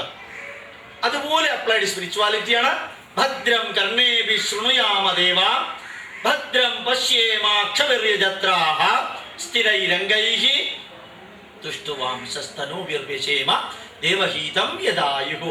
നല്ല വേദമന്ത്രമാണ്. ഇംഗ്ലീഷുകാർക്കൊക്കെ ഇതറിയാം. ഭദ്രം കർണേഭി ശൃണുയാമ ദേവ. നന്മ നിറഞ്ഞത് ചെവികളിലൂടെ കേൾക്കുവാൻ ഇടവരുത്തേണമേ ജഗദീശ്വര. നന്മ നിറഞ്ഞത് കണ്ണുകളിലൂടെ കാണുവാൻ ഇടവരുത്തേണമേ ജഗദീശ്വര.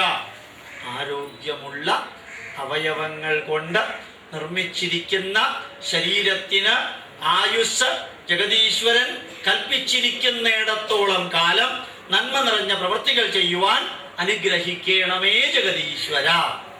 സെന്റൻസിന്റെ നീളം കൂടിപ്പോയോ? ആരോഗ്യമുള്ള അവയവങ്ങൾ കൊണ്ട് നിർമ്മിച്ചിരിക്കുന്ന ശരീരത്തിന് ജഗദീശ്വരൻ ആയുസ് കൽപ്പിച്ചിരിക്കുന്നിടത്തോളം കാലം നന്മ നിറഞ്ഞ പ്രവൃത്തികൾ ചെയ്യുവാൻ ഇടവരുത്തേണമേ ജഗദീശ്വര. Full stop. ഇതല്ലേ ശരിക്കും ഗുരുജി ചെയ്യുന്നത്? എല്ലാവരെയും ഒരുമിച്ച് കൊണ്ടുവരിക. ആർട്ട് ഓഫ് ലിവിങ്ങിൻ്റെ 25ാം വാർഷികം ആഘോഷിച്ചപ്പോൾ 157 രാജ്യങ്ങളിൽ നിന്ന് 25 ലക്ഷം ജനങ്ങൾ അവിടെ വന്നിരുന്നു. ആരെങ്കിലും ആരോടെങ്കിലും ചോദിച്ചോ താൻ പാകിസ്ഥാനിൽ നിന്നാണോ പാകിസ്ഥാനിൽ നിന്നാണോ? ഒരാൾ ചോദിച്ചു. മംഗോളിയയിൽ നിന്ന് വന്നവരോട് ചോദിച്ചില്ല. ഇറാൻകാരനും ഇറാഖുകാരനും ഒരുമിച്ചുണ്ടായിരുന്നു. ഇറാഖിൽ നിന്ന് വന്നവരും അമേരിക്കയിൽ നിന്ന് വന്നവരും ഒരുമിച്ചുണ്ടായിരുന്നു. അവിടെ അവർ പൊട്ടിക്കുന്നുണ്ട്, വേണ്ടായിരുന്നു. പക്ഷെ ഇവിടെ ഒന്നും പൊട്ടിച്ചിട്ടില്ല, ഒരു കുഴപ്പമില്ല. എല്ലാവരും ഒരുമിച്ച് 2500 പേര് അവനവൻ്റെ കയ്യിലുള്ള മ്യൂസിക്കൽ ഇൻസ്ട്രുമെൻ്റ് ഉപയോഗിച്ച് ഏതാണ്ട് 1.5 മണിക്കൂറോ 1 മണിക്കൂറോ ഭാരതീയ സംഗീതം ആലപിച്ചത് എത്ര ഗംഭീരമായിരുന്നു. അവിടെ എല്ലാ ഇൻസ്ട്രുമെൻറ്റും ഇന്ത്യയിൽ ഉണ്ടാക്കിയ ഇൻസ്ട്രുമെൻറ്റും ഇന്ത്യക്കാർ ജീവിതത്തിൽ ഇന്നുവരെ കാണാത്ത ഇൻസ്ട്രുമെൻറ്റും ഫോറിനേഴ്സ് ഇന്നുവരെ കേൾക്കാത്ത സംഗീതവും എല്ലാം ഈ 1 മണിക്കൂറിൽ അവരവരുടെ മ്യൂസിക് ഇൻസ്ട്രുമെൻറ്റിലൂടെ വന്നു. ഒരു താളപ്പിഴ ഉണ്ടായില്ല, ഒരു അബ്നോർമൽ ശബ്ദം ഉണ്ടായിട്ടില്ല. പെട്ടെന്ന് തീരുമാനിച്ചതായിരുന്നു എല്ലാവരും ഒരുമിച്ച് അത് പാടണമെന്ന്. എന്നിട്ടും എന്തുകൊണ്ട് ഈ തെറ്റ് വരാതെ ഒറ്റ രാഗത്തിൽ പാടാൻ സാധിച്ചു? Applied spirituality. സഹനാവവതു, ഒരുമിച്ചിരിക്കാം. നമുക്ക് സഹനവ് പുനത്തു, ഒരുമിച്ച് ഭക്ഷണം കഴിക്കാം. ആ സഹവീര്യം കരവാവ, ഒരുമിച്ച് പ്രവർത്തിക്കാം. ഈ സന്ദേശമാണ് നമുക്ക് കാണാൻ സാധിക്കുക. നിങ്ങൾ ഇവിടെ ആർട്ട് ഓഫ് ലിവിങ്ങിന് ഇരിക്കുമ്പോൾ നിങ്ങൾ ആരോടെങ്കിലും പരസ്പരം ചോദിക്കാറുണ്ടോ തൻ്റെ ജാതി ഏതാണ്, തൻ്റെ മതം ഏതാണ്, താൻ എവിടെ നിന്നാണ് വരുന്നത്, തെക്കിൽ നിന്നാണോ വരുന്നത് അല്ല തെക്കോട്ടാണോ പെർമനൻ്റ് ആയിട്ട് പോകുന്നത്? ആരെങ്കിലും ചോദിക്കാറുണ്ടോ? ഒറ്റയാൾ ചോദിക്കാറില്ല. എന്താ കാരണം? അത് ചോദിക്കേണ്ട ആവശ്യമില്ല. അങ്ങനെ ഒരു ക്വസ്റ്റ്യൻ ഇതിനകത്ത് വരുന്നില്ല. അതുകൊണ്ട് ആ ഭേദഭാവമില്ലാതെ അപ്ലൈഡ് സ്പിരിച്വാലിറ്റി നമുക്ക് സാധിക്കുന്നത്. അതുപോലെ തന്നെ 8 മണിക്കൂർ യൂറോപ്യൻ പാർലമെന്റിലെ അംഗങ്ങൾ ജീവിതത്തിൽ ആദ്യമായിട്ട് ആ മുറിക്കകത്ത് അടച്ചിരിക്കുന്നത്. ഗുരുജി അവിടെ വന്ന് ദർശനക്രിയ 8 മണിക്കൂർ നടത്തി. അവരെ പത്രക്കാരെ അനുവദിച്ചില്ല. അതെല്ലാം കഴിഞ്ഞ് പുറത്തേക്ക് വന്നപ്പോൾ പത്രക്കാർ ചോദിച്ചു, പ്ലീസ് എക്സ്പ്ലെയിൻ യുവർ എക്സ്പീരിയൻസ്. അവർ പറഞ്ഞത് എന്തായിരുന്നു? Wonderful, beyond the level of explaining with words. 2ാമത്തെ ആഴ്ച വേൾഡ് ഹെൽത്ത് ഓർഗനൈസേഷൻ ഡിക്ലെയർ ചെയ്തു ഇതുമാതിരിയുള്ള സുദർശനക്രിയ ഉൾപ്പെടെയുള്ള മെഡിറ്റേഷൻ എല്ലാ വിധത്തിലുള്ള സൈക്കോസൊമാറ്റിക് ഡിസീസിനും വേൾഡ് ഹെൽത്ത് ഓർഗനൈസേഷൻ അപ്രൂവ് ചെയ്യുന്നു എന്ന് പറഞ്ഞ്.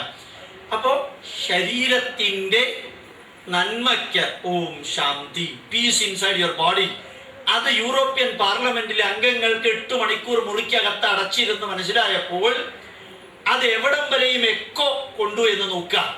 ലോകം മുഴുവൻ അത് വൈബ്രേറ്റ് ചെയ്തു. അതാണ് അപ്ലൈഡ് സ്പിരിച്വാലിറ്റി. നിങ്ങൾ കേട്ട് കാണൂല്ലേ? കത്രീന, റീത്ത, വിൽമ, ബീറ്റ, സ്റ്റാൻസ കേട്ട് കാണൂല്ലേ? ലോകസുന്ദരിമാരുടെ പേരൊന്നുമല്ല. ഇടയ്ക്കിടയ്ക്ക് അവിടെ വരുന്ന ഇപ്പം മാറിയിട്ടുണ്ട്. അപ്പോൾ അവിടുത്തെ സ്ത്രീകൾക്ക് ഭയങ്കര ദേഷ്യം. എന്താ കാര്യം? ഈ ചുഴലിക്കാറ്റിൻ്റെ പേരൊക്കെ പെണ്ണുങ്ങളുടെ പേരാണ്. ഒരു സമരത്തിൽ ഇപ്പം മാറ്റി, ഇപ്പം ആണുങ്ങളുടെ പേരാണ്. കഴിഞ്ഞതിൻ്റെ മുമ്പത്തെ ആഴ്ച വന്ന ചുഴലിക്കാറ്റിൻ്റെ പേരെന്താ അറിയാമല്ലോ? ആൽബർട്ടോ ചുഴലിക്കാറ്റ്. അത് കഴിഞ്ഞ് വേറൊരെണ്ണം ഇപ്പോൾ വന്നിട്ടുണ്ട്. അതിങ്ങനെ ഇടയ്ക്കിടയ്ക്ക് വന്നുകൊണ്ടിരിക്കുക അവിടെ. അതിന് വേറെ എന്തോ ഒരു പേരുണ്ട്, എർണബോ. അതും ആണിൻ്റെ പേരാണ്. ഇനി 7 എണ്ണം ആണിൻ്റെ പേര്, പിന്നെ പെണ്ണിൻ്റെ പേര്. കാരണം മറ്റേ 7 എണ്ണം ഇങ്ങനെ ഇത്രയും ചുഴലിക്കാറ്റ് ആഞ്ഞടിച്ചപ്പോൾ ഗുരുജി ഓരോ ബ്ലാക്ക് ന്യൂ ഓർലിയൻസിലൂടെ നടന്ന് ആ പ്രദേശത്തേക്ക് പോകാനുള്ളൊരു ഭാഗ്യം എനിക്ക് കിട്ടിയിട്ടുണ്ട്. അവിടെ ചെല്ലുമ്പോഴത്തേക്ക് ഞാൻ നെഞ്ചച്ച് കൈവച്ചു. കഴിഞ്ഞതിൻ്റെ മുമ്പിലത്തെ വർഷം ചെന്നപ്പോൾ സമുദ്രനിരപ്പിൽ നിന്ന് 2 മീറ്റർ താഴെയാണ് ന്യൂ ഓർലിയൻസ്. ആ 2 മീറ്റർ താഴെയുള്ള ബണ്ട് എങ്ങാനും ഒരിക്കൽ പൊട്ടിയാൽ ന്യൂ ഓർലിയൻസ് വെള്ളത്തിൽ ഒന്നും ബാക്കിയുണ്ടാവില്ല. 2 മീറ്റർ താഴെയാണ് കടൽ വെള്ളം കയറുക. കടൽ വെള്ളം കയറിയ പസഫിക് ഓഷ്യൻ്റെ വെള്ളം കയറിയാൽ എവിടെയാണ് നിൽക്കുക? അറിയാം. അപ്പോൾ വെറുതെ അന്ന് ഞാൻ നോക്കിയപ്പോൾ അത്ഭുതപ്പെട്ടു. അത് തന്നെ സംഭവിച്ചു. ഞാൻ പറഞ്ഞുകൊണ്ടല്ല, അവരുടെ തലയിൽ എഴുതാം. ഏതായാലും ആ സമയത്ത് ഓരോ ബ്ലാക്കിൻ്റെയും അടുത്ത് ചെന്ന് കണ്ണുനീര് തുടച്ചത് ഗുരുജി മാത്രമായിരുന്നു. മാതൃഭൂമിയിൽ അവസാനത്തെ പേജിൽ വന്ന വലിയ ഫോട്ടോ. ഓരോരുത്തരുടെയും കണ്ണുനീര് തുടച്ചപ്പോഴത്തേക്കും ഗുരുജിക്ക് തോന്നിയിട്ടില്ല ഇത് ഇന്ത്യക്കാരനാണോ, അതല്ല ആഫ്രിക്കക്കാരനാണോ, അല്ല അമേരിക്കക്കാരനാണോ, ഒരു വ്യത്യാസവും അവിടെ ഇല്ല. കരയുന്നവന്, വേദനിക്കുന്നവന്, വിശക്കുന്നവന്, വൃദ്ധന്, രോഗിക്ക്, അവരുടെ എല്ലാം മുമ്പിൽ നമ്മൾ ഈശ്വരനാവുന്നത് എങ്ങനെയാണെന്ന് ഗുരുജി പ്രത്യക്ഷമായിട്ട് കാണിച്ചു തന്നത് ഈ അപ്ലൈഡ് സ്പിരിച്വാലിറ്റി ഉള്ളത് കൊണ്ടാണ്. ഈ അപ്ലൈഡ് സ്പിരിച്വാലിറ്റി ഉള്ളതുകൊണ്ട് മാത്രം. കാരണം ആ ഹറിക്കെയിന് വിധേയമായവരുടെ കരച്ചില് നിലനിൽക്കുമ്പോൾ എങ്ങനെ നിങ്ങൾക്ക് പ്രാർത്ഥിക്കാൻ സാധിക്കും? ലോകാസമസ്ത സുഖിനോ ഭവന്തു എന്ന്. നിങ്ങൾക്ക് ലോകത്തിലെ ജനത സുഖമായിരിക്കണമെങ്കിൽ സുഖമില്ലാത്തവർക്കും സുഖം ഉണ്ടാക്കണ്ടേ? എന്നാലേ എല്ലാവരും സുഖമായിരിക്കും. വെറുതെ രാവിലെ വീട്ടിലിരുന്നോണ്ട് ലോകാസമസ്ത സുഖിനോ ഭവന്തു സുഖിനോ ഭവന്തു എന്ന് പറഞ്ഞാൽ ഒന്നും സുഖം ഉണ്ടാവാൻ പോകുന്നില്ല. You have to get involved in that and that is what is directing. ജയിലുകളിൽ ചെന്ന്, വിദ്യാർത്ഥികളിൽ ചെന്ന്, പല തരത്തിലുള്ള വ്യക്തികളുടെ അടുത്ത് ചെന്നിട്ട് ഏതെല്ലാം തരത്തിലുള്ള മാറ്റങ്ങൾക്കാണ് യഥാർത്ഥത്തിൽ കൈത്തിരി കൊടുത്തുന്നതെന്ന് നോക്കുക. ഇവിടെ എല്ലാം നമുക്ക് കാണാൻ സാധിക്കുന്ന അതിമഹത്തായ സന്ദേശം ഭാരതത്തിലെ പ്യുവർ സ്പിരിച്വാലിറ്റിയെ ഭാരതത്തിലെ ഋഷീശ്വരന്മാര് സഹസ്രാബ്ദങ്ങളായി അപ്ലൈഡ് സ്പിരിച്വാലിറ്റി ആക്കിയതിൻ്റെ പരിണത ഫലമാണ് ഭാരതം ഇന്നും ഭാരതമായിട്ട് നിലനിൽക്കുന്നത്. അതല്ലെങ്കിൽ ഭാരതം നിലനിൽക്കില്ല. നിങ്ങൾക്കറിയാം, മെസോപ്പൊട്ടേമിയ ഇന്നില്ല, ബാബിലോണിയ ഇല്ല, ഗ്രീക്ക് ഇല്ല, റോം ഇല്ല, ഈജിപ്റ്റ് ഇല്ല, ചൈന ഇല്ല, ഒറ്റ എണ്ണം ഇല്ല. എല്ലാം മണ്ണിന്റെ ഉപരിതലത്തിൽ നിന്ന് എന്നത്തേക്കുമായി wiped out forever. Why India did not die even after 950 years of foreign suppression, oppression and depression? എന്തുകൊണ്ട് ഭാരതം മരിച്ചില്ല? ഭാരതം മരിക്കില്ല. ഭാരതം മരിക്കരുത്. ഭാരതം മരിച്ചാൽ ഈ ലോകത്തിന് അസ്തിത്വം ഇല്ല. ഈ ഭാരതത്തിൽ മാത്രമാണ് അവതാരങ്ങൾ എപ്പോഴും ഉണ്ടാവുക. മറ്റ് രാജ്യങ്ങളുടെ കാര്യത്തിൽ നോക്കിയാൽ ഇതുപോലെയുള്ള അവതാരങ്ങൾ ഉണ്ടാവാറില്ല. ഈ അവതാരങ്ങൾ ഇവിടെ വരുന്നത് എന്തുകൊണ്ടാണ് അറിയോ? ചിലപ്പോൾ ഞാൻ പറയാറുണ്ട്, 10 പ്രാവശ്യം കാർന്നവർ നേരിട്ട് വന്ന സ്ഥലമാണ് ഇവിടെ. മത്സ്യകൂർമ്മ വരാഹ ഈശ്വരൻ പന്നിയായിട്ട് കൂടി ഇവിടെ വന്നിട്ടുണ്ട്. ശരിയാക്കാൻ പറ്റുമോ നോക്കാനായിരിക്കും. എന്നാലും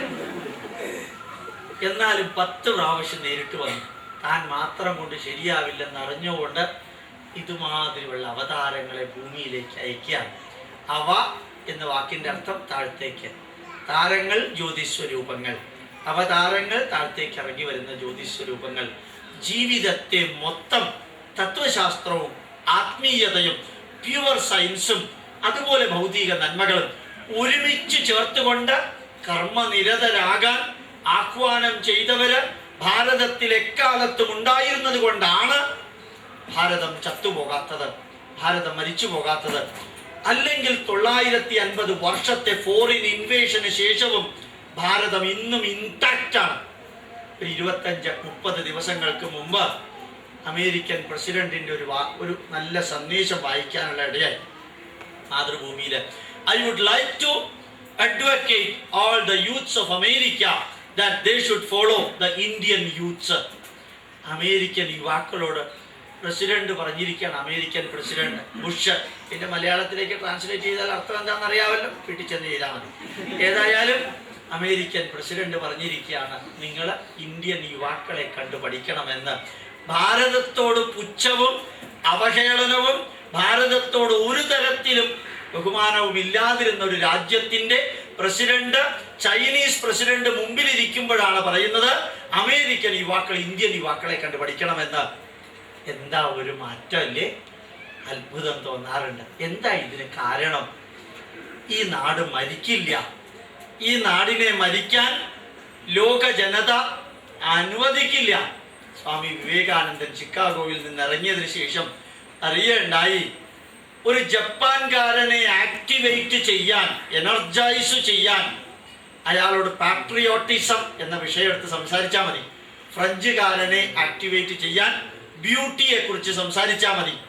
ഇംഗ്ലീഷുകാരനെ ആക്ടിവേറ്റ് ചെയ്യാൻ പദവി, പൊസിഷൻ, അയാൾ മാനേജറാണെന്ന് പറഞ്ഞാൽ അയാൾ വളരെ ഹാപ്പിയാണ്. അമേരിക്കക്കാരനെ ആക്ടിവേറ്റ് ചെയ്യാൻ ബിസിനസ് ലാംഗ്വേജിൽ സംസാരിച്ചാൽ മതി. അയാൾക്ക് പണം മാത്രം ആവശ്യമുള്ളത്. ഈ ബിസിനസ്സും ഈ പൊസിഷനും ഈ ബ്യൂട്ടിയും ഈ പാട്രിയോട്ടിസവും ഇന്ത്യയിൽ വർക്ക് ചെയ്യില്ല. ഇന്ത്യയിൽ വർക്ക് ചെയ്യണമെങ്കിൽ സ്പിരിച്വാലിറ്റി മാത്രമേ വർക്ക് ചെയ്യുള്ളൂ. സർവ്വതിലും സ്പിരിച്വാലിറ്റിയാണ് ഭാരതീയർക്ക്. അറിയാമല്ലോ ഇല്ലേ? കൊച്ചിൻ ഷിപ്പ്യാർഡിൽ അതിഗംഭീരമായിട്ടുള്ള ഷിപ്പൊക്കെ ഉണ്ടാക്കിയതിന് ശേഷം അത് കടലിൽ ഇറക്കാൻ പോകുമ്പോൾ എന്താ ചെയ്യാറില്ലെന്ന് അറിയാമല്ലോ?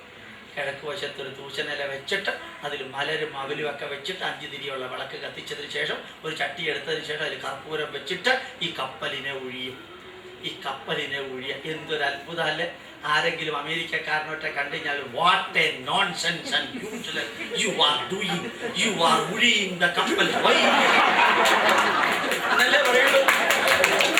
ലോകത്തിൽ ആർക്കെങ്കിലും ചിന്തിക്കാൻ പറ്റും കപ്പലിനെ ദീപാരാധന നടത്തുന്ന ഒരു സിസ്റ്റം? അത് മാത്രമല്ല, ഇപ്രാവശ്യത്തെ കപ്പൽ ഇറക്കിയത് ജോൺസൺ സാറാ, ഡോക്ടർ ജോൺസൺ.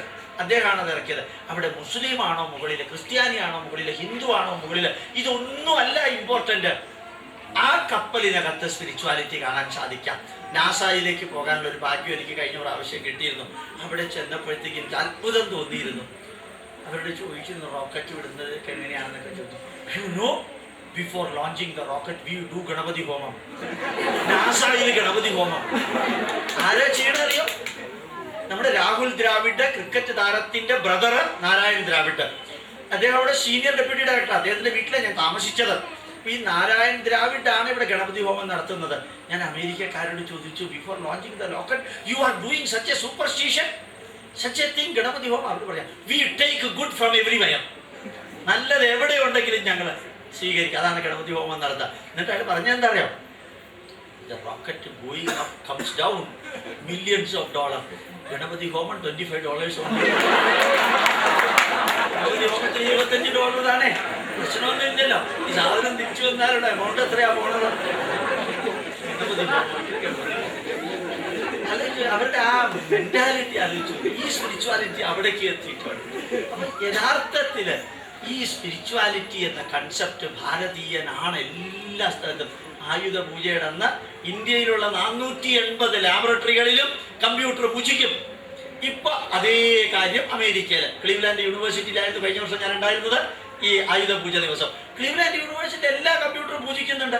എനിക്ക് ഭയങ്കര അത്ഭുതം തോന്നി. കമ്പ്യൂട്ടർ പൂജിക്കാൻ ക്ലീവ്ലാൻഡ് യൂണിവേഴ്സിറ്റി അമേരിക്കയിൽ എവിടെയെല്ലാം എന്തെല്ലാം വിശ്വാസങ്ങളാ. ഒരു 20 ദിവസം മുമ്പ് നിങ്ങളിൽ ചിലർക്കെങ്കിലും കിട്ടിക്കാണും. ടോണി ബ്ലെയർ എന്താ ചെയ്തത്? ഇറാഖിൽ എന്തിനാ ബോംബിട്ടത് എന്നുള്ളതിനെ കുറിച്ച് ചർച്ചയാണ് ഇംഗ്ലണ്ടിലെ പാർലമെന്റിൽ നടക്കുന്നത്. അതിന് ഉത്തരം പറയാൻ നല്ല ധൈര്യം പോരാ ടോണി ബ്ലെയർക്ക്. ടോണി ബ്ലെയർ 6 മണിക്ക് എഴുന്നേറ്റ് നേരെ സ്വാമിനാരായണ ക്ഷേത്രത്തിൽ ചെന്നു.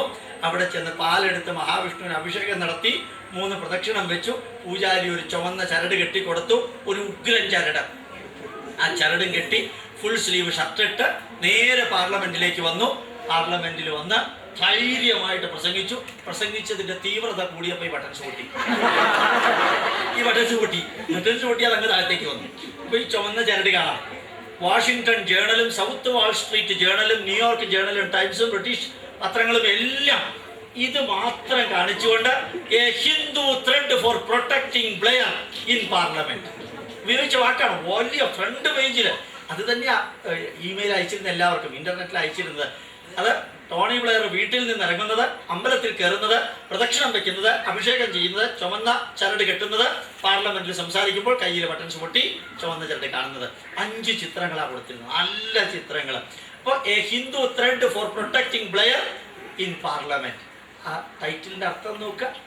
എന്നിട്ട് അതിൻ്റെ അടിസ്ഥാനത്തിൽ ആരോ ഒരാൾ ലണ്ടനിലെ ബിഷപ്പിനെ വിളിച്ച് ചോദിച്ചു, ഇങ്ങനെ നമ്മുടെ ടോണി ബ്ലെയർ ഈ റെഡ് ത്രെഡ് കെട്ടിയത് ശരിയായോ എന്ന്.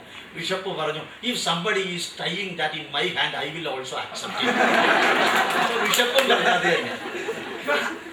എവിടെ എത്ര ഭംഗിയായിട്ടാണ് ഇതെല്ലാം ആക്സെപ്റ്റ് ചെയ്തുകൊണ്ട് പോകുന്നത്. ഒരു നാട് ഇന്നും ജീവിക്കുന്നു. അതിഗംഭീരവും അത്യുജ്വലവുമായ ആത്മീയതയെ എല്ലാവർക്കും ദാനം ചെയ്തുകൊണ്ട്. നിങ്ങൾക്കറിയാം, ഗുരുജി പാകിസ്ഥാനിൽ ഇറങ്ങിയപ്പോൾ നേരിട്ട് മുഷാറഫ് ക്ഷണിക്കാൻ വന്നു. ഞാൻ ആ സമയത്ത് കുവൈറ്റിലായിരുന്നു. ആ വീഡിയോ ക്ലിപ്പിംഗ് കാണാനുള്ള ഭാഗ്യം എനിക്കുണ്ടായി. വളരെ സ്പെസിഫിക്കലി വിവരിക്കുകയാണ്. We would like to have your centres in every district of Pakistan. Musharraf പറയുന്നത് ജീവിതത്തിൽ അയാൾ എയർപോർട്ടിലേക്ക് ആരെയും സ്വീകരിക്കാൻ പോയിട്ടില്ല. അത് അയാൾക്ക് തുല്യമായിട്ടുള്ള മിലിറ്ററി നേതാവിനെ മാത്രമേ എടുത്തിരിക്കാൻ പോയിട്ടുള്ളൂ. ബാക്കിയൊക്കെ പ്രൈം മിനിസ്റ്റേഴ്സാണ് പോകുന്നത്. അപ്പം മുഷാറഫ് ചെന്ന് സ്വീകരിച്ച് കൊണ്ടുവരിക. We would like to have your centres in every district of Pakistan എന്ന് പറയാം. എന്തൊരു മാറ്റം ഉണ്ടാവുക. മംഗോളിയയിൽ ചെന്ന് എല്ലാ ജയിലുകളിലും നമ്മുടെ ഈ ആർട്ട് ഓഫ് ലിവിങ് ഇംപ്ലിമെൻ്റ് ചെയ്യാം. ഡെൻമാർക്കിലും അസാധാരണമായിട്ട് കരിക്കുലത്തിൻ്റെ ഭാഗമാക്കി മാറ്റാം.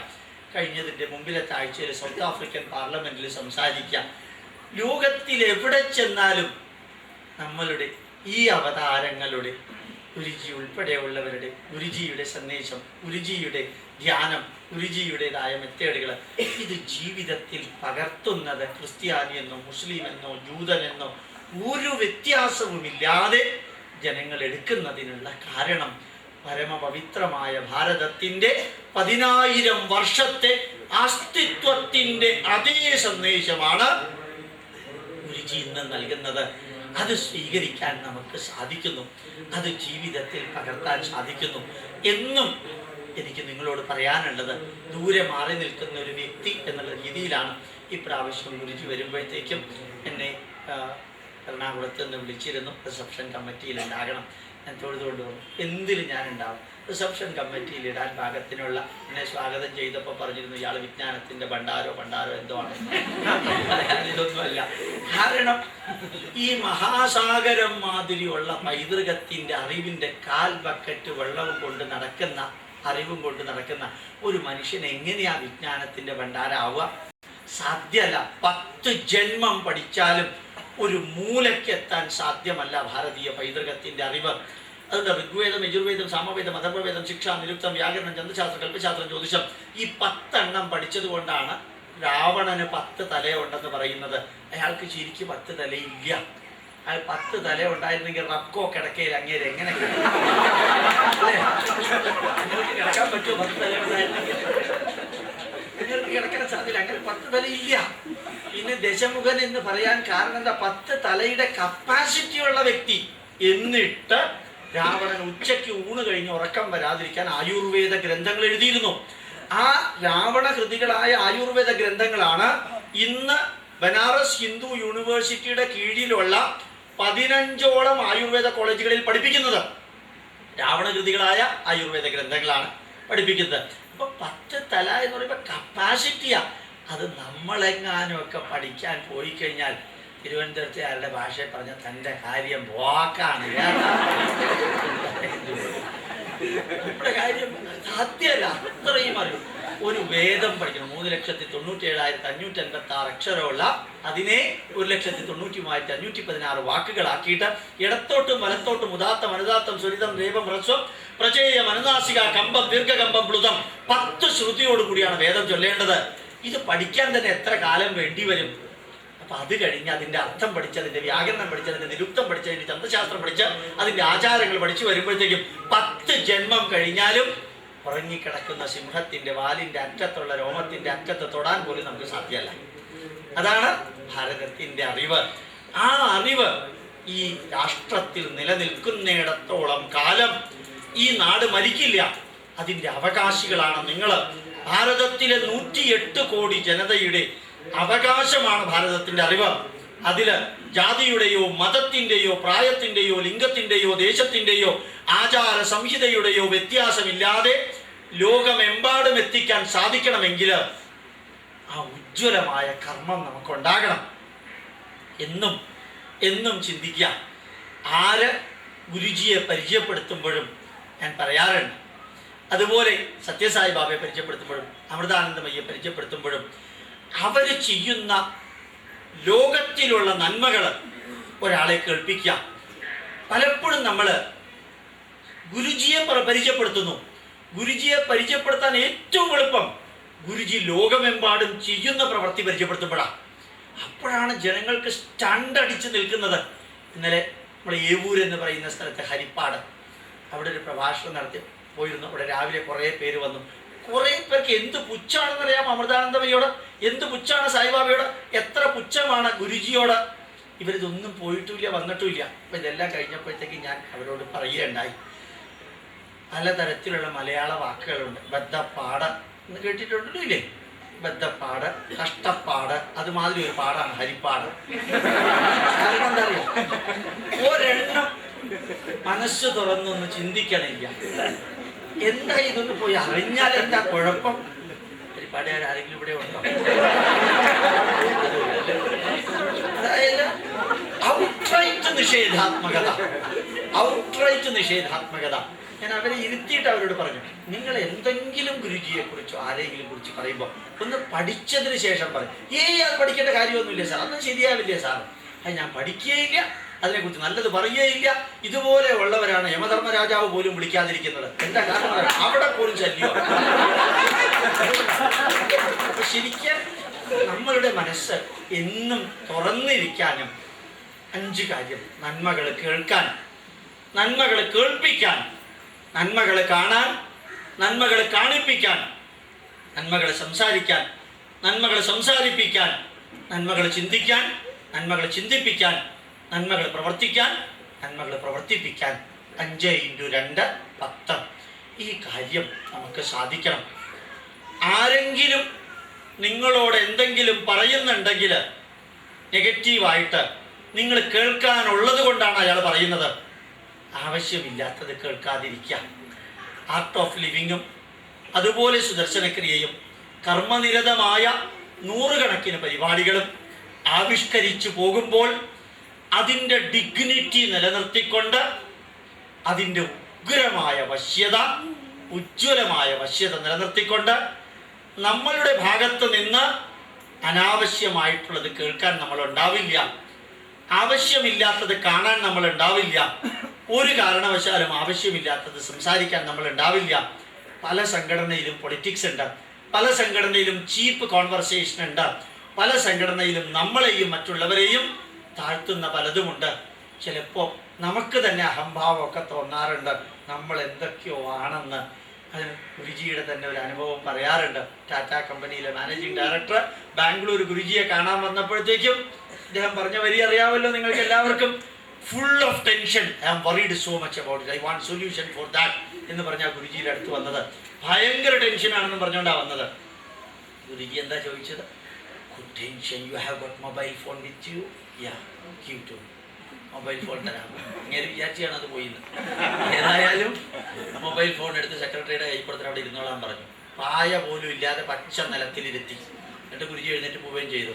2 മണിക്കൂർ കഴിഞ്ഞ് തിരിച്ചു വന്നപ്പോഴത്തേക്കും വാട്ട് ഹാപ്പൻഡ് എന്ന് ഗുരുജി ചോദിച്ചു ടാറ്റയിലെ MD യോട്. അയാൾ എന്താ പറഞ്ഞ? What to happen.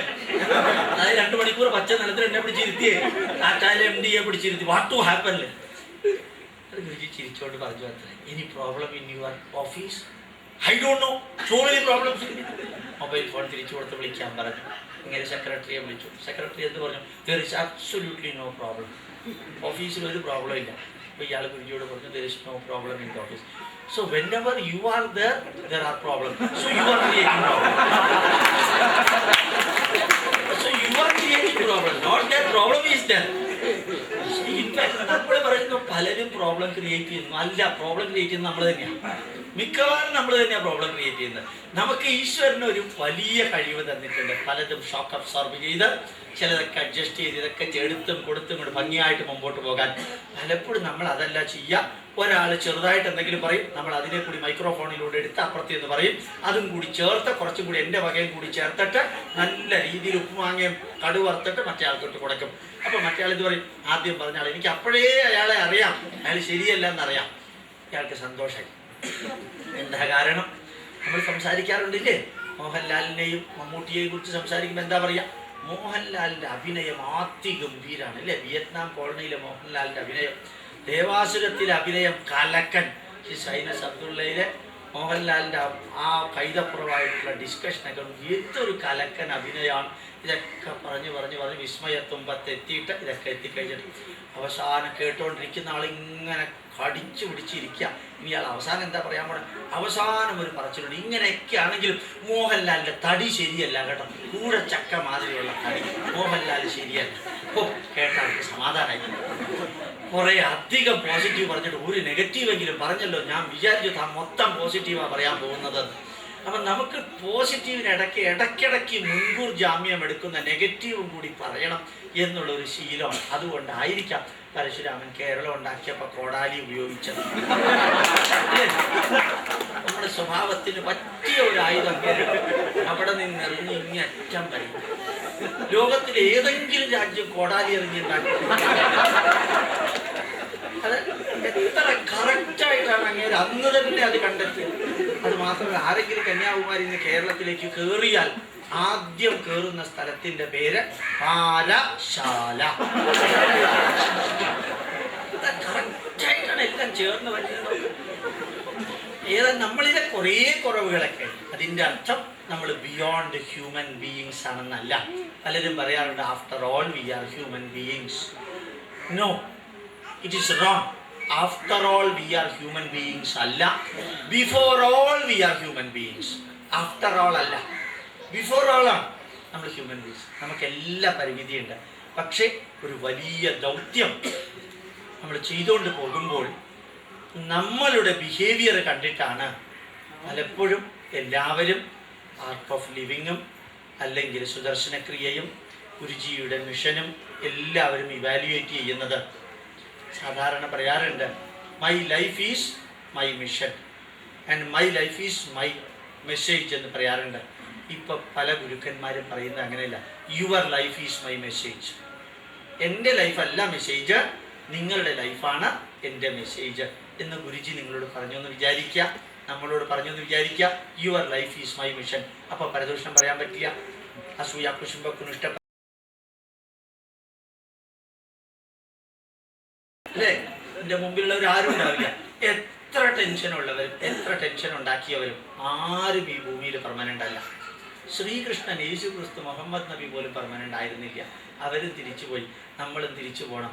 വലിയ വാശിയും പകയും ദേഷ്യവും വിദ്വേഷവും ഒക്കെ തോന്നുമ്പോഴത്തേക്കും എവിടെയെങ്കിലും കുത്തിയിരുന്ന് ഇടത്തെ കൈയിൻ്റെ മുകളിൽ വലത്തെ കൈ വെച്ചിട്ട് ഇനി ഞാൻ എത്ര കാലം ഉണ്ടെന്നൊന്ന് ആലോചിച്ച് നോക്കാം. അപ്പോൾ ഉത്തരം കിട്ടും എത്രയാണെന്ന്. ചാർമിനാറിൻ്റെ മുകളിലേക്ക് ഒരാൾ ആത്മഹത്യ ചെയ്യാൻ കയറുന്നത് ഞാൻ കണ്ടു.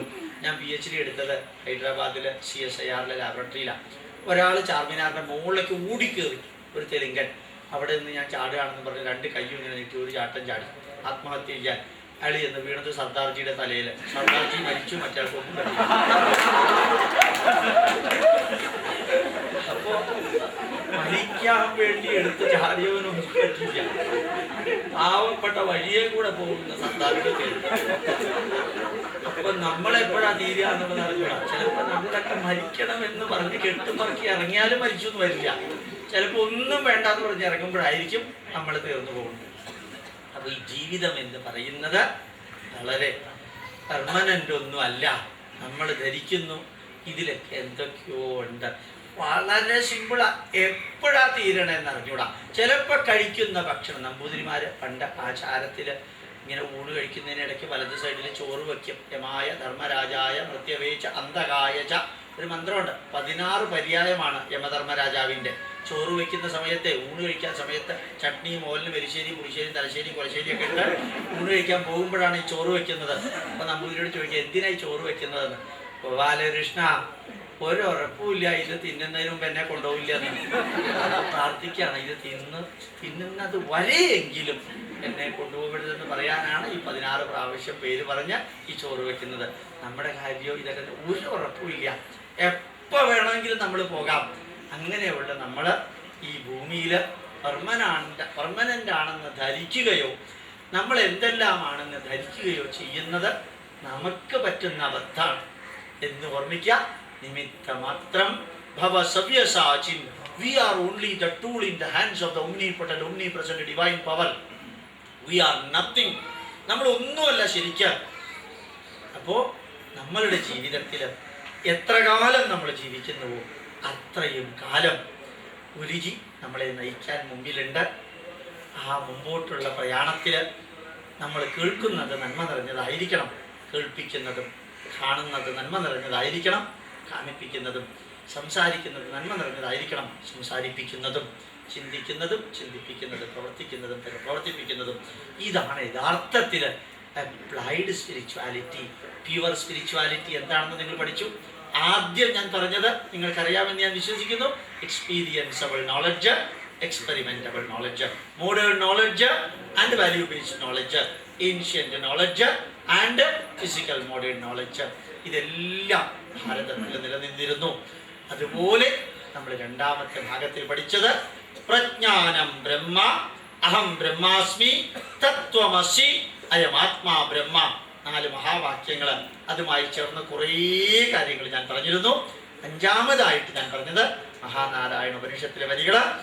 രണീയാൻ മഹതോ മഹീയാൻ ആത്മാഗുഹായാം ലിഖിതോസ്യ ജന്തോ. ഇത് പ്യുവർ സ്പിരിച്വാലിറ്റി. എന്നിലും നിങ്ങളിലുമുള്ളത് ഒരേ ചൈതന്യത്തിന്റെ ഭാഗമാണെങ്കിൽ, നമ്മൾ ഒരേ ചൈതന്യമാണെങ്കിൽ, നമ്മൾ ഒരൊറ്റ കുടുംബത്തിലെ അംഗങ്ങളാണ്, നമ്മൾ ഒന്നാണ്. ഇവിടെ ജാതിയുടെയോ മതത്തിൻ്റെയോ ദേശത്തിൻ്റെയോ ഭാഷയുടെയോ പ്രായത്തിൻ്റെയോ ലിംഗവ്യത്യാസത്തിൻ്റെയോ ഒന്നും നമ്മളെ വേർതിരിക്കരുത് എന്ന് ഗുരുജി പറഞ്ഞ ആ സന്ദേശത്തിൻ്റെ അകത്തുള്ളത് ഭാരതത്തിലെ അപ്ലൈഡ് സ്പിരിച്വാലിറ്റിയാണ്. അതാണ് ലോകാ സമസ്ത, അതാണ് സർവേ ഭവന്തു സുഖിനഃ, അതാണ് സഹനാവവതു സഹനൗ ഭുനക്തു, അതാണ് അസതോ മാ സദ്ഗമയ. അത് തന്നെയാണ് ഭാരതത്തിൽ നിലനിന്നിരുന്ന. നമ്മൾ കർക്കിടക മാസത്തിലെ തർപ്പണം കൊടുക്കുമ്പോൾ ആ തർപ്പണത്തിന്റെ അവസാനത്തിൽ ഒരു വരിയുണ്ട്. സപ്തദ്വീപ നിവാസീനാം പ്രാണീനാം അക്ഷയ്യം ഉപതിഷ്ഠതോ. 7 കോണ്ടിനെന്റുകളിൽ ജീവിക്കുന്ന സർവ്വജീവജാലങ്ങൾക്ക് നന്മ വരുത്തേണമേ ജഗദീശ്വര എന്ന് പറഞ്ഞാണ് കർക്കിടക മാസത്തിലെ കർത്തവാവിന് പിതൃതർപ്പണം അവസാനിപ്പിക്കുന്നത്. അപ്പൊ 7 കോണ്ടിനെന്റിൽ ജീവിക്കുന്ന സർവ്വജീവജാലങ്ങൾക്കും നന്മ വരുത്തേണമേ ജഗദീശ്വര എന്ന പ്രാർത്ഥനയ്ക്കകത്ത് വസുധാ ഏവ കുടുംബകം, ഈ ഭൂമി തന്നെയാണ് നമ്മുടെ കുടുംബം എന്ന് പറയുന്നു. അയം മാതാ പൃഥ്വി പുത്രോഹം പൃഥിവ്യ. ഈ ഭൂമി എൻ്റെ അമ്മയാണ്, ഞാൻ ഭൂമിയുടെ പുത്രനാണ്. നമ്മളെല്ലാവരും ഭൂമിയുടെ പുത്രന്മാരാണെങ്കിൽ നമ്മൾ സഹോദരന്മാരാണ്. ആ സഹോദര ബന്ധത്തിൽ ഞാൻ മാത്രം സുഖമായിരിക്കുക എന്നുള്ള പ്രശ്നമില്ല. നമ്മളെല്ലാവരും സുഖമായിരിക്കുന്നു. അതിനുവേണ്ടി ഗുരുജി തൻ്റെ ജീവിതം മുഴുവനും ഒഴിഞ്ഞു വെച്ചിട്ടുണ്ട്. അതിന് അസാധാരണമായ റെസ്പോൺസ് ലോകം മുഴുവനും കിട്ടുന്നുണ്ട്. നമ്മളുടെ മനസ്സ്, നമ്മുടെ ശരീരം, നമ്മുടെ വാക്ക്, നമ്മുടെ പ്രവൃത്തി നന്മ നിറഞ്ഞതാകുമ്പോഴാണ് ലോക ജനത അത് കൂടുതൽ കൂടുതൽ മനസ്സിലാക്കുന്നത് എന്ന് മാത്രമേ എനിക്ക് നിങ്ങളോട് പറയാനുള്ളൂ. ഈ വിഷയത്തെക്കുറിച്ചും അതുപോലെയുള്ള വിഷയങ്ങളെക്കുറിച്ചും മിക്കവാറും എന്നേക്കാൾ എത്രയോ കൂടുതൽ പ്രാക്ടിക്കലായിട്ട് അറിയാവുന്നവരാണ് നിങ്ങൾ എന്നെനിക്ക് നല്ലോണം അറിയാം. എങ്കിലും എൻ്റെ തോന്നലുകൾ ഈ സദസ്സിൽ പ്രസന്റ് ചെയ്യാൻ സാധിച്ചതിൽ വളരെ വളരെ സന്തോഷം. ഒരു അസാധാരണ സന്തോഷം ഉണ്ടാവാൻ കാരണം ഒരൊറ്റ ആൾ വാച്ച് നോക്കിയില്ല, ഒരാൾ കൂട്ടുവായ വിട്ടുമില്ല, ഒരാൾ ഒരു മൂലയ്ക്ക് വാച്ച് നോക്കി. കാരണം അയാളുടെ മേത്ത് തിരിച്ച വെള്ളം വീഴുന്നുണ്ട്. അപ്പുറത്തുനിന്ന് തെറിച്ച എഴുന്നേക്കാറായോ അല്ല ഈ വെള്ളം വീഴുകയോ എന്ന് ഉദ്ദേശിച്ചിട്ടായിരിക്കും അദ്ദേഹം വാച്ച് നോക്കിയത്. ഏതായാലും അദ്ദേഹം രണ്ട് ലിംഗം ആവാം, സ്ത്രീലിംഗം പുരുഷലിംഗം ആവാം. അപ്പോൾ വാച്ച് നോക്കിയത് ഏതായാലും ഇങ്ങനെ ഇവിടെ വന്ന് നിങ്ങളോട് ഈ കാര്യങ്ങൾ വിവരിക്കാൻ സാധിച്ചതിൽ സന്തോഷമുണ്ട്. ഭാരതീയ പൈതൃകം അഗാധമാണ്, അത്ര തന്നെ വിസ്തൃതമാണ്. എത്ര ജന്മം പഠിച്ചാലും തീരില്ല. എങ്കിലും നമ്മളുടെ ജീവിതത്തെ ധന്യമാക്കാൻ ഒരു സ്പൂണെങ്കിലും അതിൽ നിന്നെടുത്ത് നമ്മൾ തീർത്ഥം പോലെ പരമപവിത്രമായ ഭാരതത്തിൻ്റെ അറിവ്, അതിൻ്റെ നന്മകൾ സ്വീകരിച്ചുകൊണ്ട് നമുക്ക് ലോക ജനതയ്ക്ക് കൊടുക്കാൻ സാധിക്കണം. നിങ്ങൾ ഓരോ വ്യക്തിയും എന്നും ഓർമ്മിക്കുക, ഒരു സ്ട്രീറ്റ് ലൈറ്റ് പോലെ ഒരു പോസ്റ്റ്, അതിൽ ബൾബ് ഇങ്ങനെ തൂക്കിയിട്ടിട്ടുണ്ട്. ആ ബൾബ് ഒരിക്കലും ഓരോരുത്തരുടെ അടുത്ത് പോയിട്ട് പ്രകാശം കൊടുക്കാറില്ലെങ്കിലും അതിൻ്റെ ചുവട്ടിലേക്ക് വരുന്നവർക്കെല്ലാം അത് പ്രകാശം കൊടുക്കുന്ന ബൾബ്. ആ ബൾബ് ഫ്യൂസ് ആകുന്നത് വരെ അത് പ്രകാശം കൊടുത്തുകൊണ്ടിരിക്കും. അതുപോലെ നിങ്ങൾ ഫ്യൂസ് ആകുന്നത് വരെ നിങ്ങൾ മറ്റുള്ളവർക്ക് പ്രകാശം കൊടുത്തുകൊണ്ടേയിരിക്കണം. എന്നാ ഫ്യൂസ് ആവുക എന്നറിഞ്ഞൂടാ. നിങ്ങൾ ഫ്യൂസ് ആയിക്കഴിഞ്ഞാൽ ഈ ലോകത്തിന് വലിയ നഷ്ടമാണ് എന്നൊന്നും വിചാരിക്കേണ്ട. വേറൊരു ബൾബ് അവിടെ ഓട്ടോമാറ്റിക്കലി വരും. അപ്പോൾ ചിലപ്പോൾ നമുക്കൊരു തോന്നലുണ്ട്, അയാൾ പോയാൽ വലിയൊരു വിടവുണ്ടായിരുന്നു, ഒരു മണ്ണാങ്കട്ടി ഉണ്ടായിട്ടില്ല, പോയത് നന്നായി എന്നേ ഈശ്വരനെ തോന്നുള്ളൂ. കാരണം പലതിനെയും കൈകാര്യം ചെയ്യാൻ ഈശ്വരൻ തന്നെ ബുദ്ധിമുട്ടുള്ള പാർട്ടീഷനെ വേഗം കൊണ്ടുപോകാറുള്ളത്. അപ്പോൾ നമ്മൾ പോയാൽ നമ്മൾ ഇല്ലെങ്കിൽ എന്തെങ്കിലും സംഭവിക്കുമെന്ന് ഒരിക്കലും ധരിക്കരുത്. എന്നാലും ഒരു കാര്യം നമ്മൾ ധരിക്കണം, നമ്മൾ മരിക്കുമ്പോൾ എത്ര പേര് ദുഃഖിക്കുന്നു അതാണ് നമുക്ക് കിട്ടുന്ന അവാർഡ്. അതിനേക്കാളും വലിയൊരു അവാർഡില്ല. നമ്മൾ മരിക്കുമ്പോൾ എത്ര പേര് സന്തോഷിക്കുന്നു അതാണ് നമുക്ക് കിട്ടുന്ന ശിക്ഷ. നമ്മൾ മരിക്കുമ്പോൾ എത്ര പേര് ദുഃഖിക്കുന്നു, അത് നമുക്ക് കിട്ടുന്ന ഏറ്റവും വലിയ അവാർഡ്. നമ്മൾ മരിക്കുമ്പോൾ എത്ര പേര് സന്തോഷിക്കുന്നു, അത് നമുക്ക് കിട്ടുന്ന ഏറ്റവും വലിയ ശിക്ഷ. അത് നമ്മുടെ മനസ്സിൽ എന്നും ഉണ്ടാകണം. എത്രത്തോളം നന്മകൾ ചെയ്യാൻ സാധിക്കുമോ നന്മകൾ ചെയ്യാം.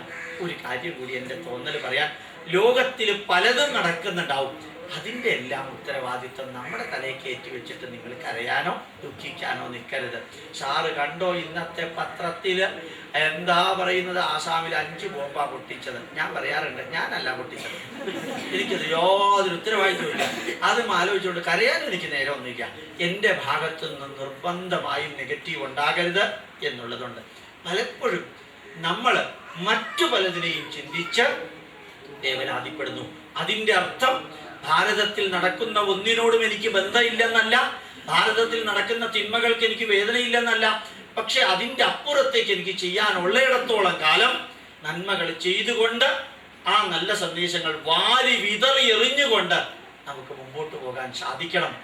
അവസാനത്തെ ദിവസം നമ്മൾ വിറകിൻ്റെ മുകളിൽ കിടക്കുമ്പോൾ ചിരിച്ചുകൊണ്ട് കിടക്കാൻ സാധിക്കണം നമുക്ക്. നിങ്ങളുടെ മുഖം നോക്കിയാൽ അറിയണം, ആ വ്യക്തി ഈ ഭൂമിയിലേക്ക് വന്നതിന് ശേഷം അയാൾ ചെയ്യാനുള്ളതെല്ലാം ചെയ്തിട്ടുണ്ട്. അതുകൊണ്ടാണ് ചിരിച്ചുകൊണ്ട് അയാൾ മരിച്ചത്. അപ്പം നിങ്ങൾ പ്രാർത്ഥിക്കേണ്ടത് എന്താണ്? അവസാനത്തെ ശ്വാസം പോകുമ്പോൾ ചിരിച്ചുകൊണ്ട് മരിക്കാൻ സാധിക്കണം. ഇനി ഒരു 10 ജന്മമുണ്ടെങ്കിൽ ആ 10 ജന്മവും പരമപവിത്രമായ ഭാരതത്തിൽ തന്നെ ലഭിക്കണമേ എന്നും പ്രാർത്ഥിക്കാം.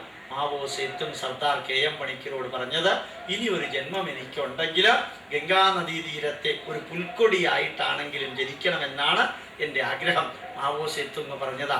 നമ്മളും പ്രാർത്ഥിക്കാം, ഇനി ഒരു 10 ജന്മമുണ്ടെങ്കിൽ ആ 10 ജന്മവും പരമപവിത്രമായ ഭാരതത്തിൻ്റെ മണ്ണിൽ തന്നെ ആയിരിക്കണമേ ജഗദീശ്വര എന്ന് പ്രാർത്ഥിക്കാൻ നമുക്കേവർക്കും സാധിക്കട്ടെ എന്ന് ആഗ്രഹിച്ചുകൊണ്ട്, എൻ്റെ പ്രിയപ്പെട്ട കുടുംബാംഗങ്ങളെ, നിങ്ങൾക്ക് ആയുസ്സും ആരോഗ്യവും ഐശ്വര്യവും സമ്പൽ സമൃദ്ധിയും ജഗദീശ്വരൻ നൽകട്ടെ എന്ന് നിറഞ്ഞ ഹൃദയത്തോടു കൂടി ജഗദീശ്വരനോട് പ്രാർത്ഥിച്ചുകൊണ്ട്, ഈ കർമ്മമണ്ഡലത്തിൽ നിങ്ങൾക്ക് എന്തെല്ലാം എപ്പോഴെല്ലാം എങ്ങനെയെല്ലാം എവിടെയെല്ലാം ആവശ്യം വരികയാണെങ്കിലും ഞാൻ നിങ്ങളുടെ കൂട്ടത്തിലുണ്ടായിരിക്കും.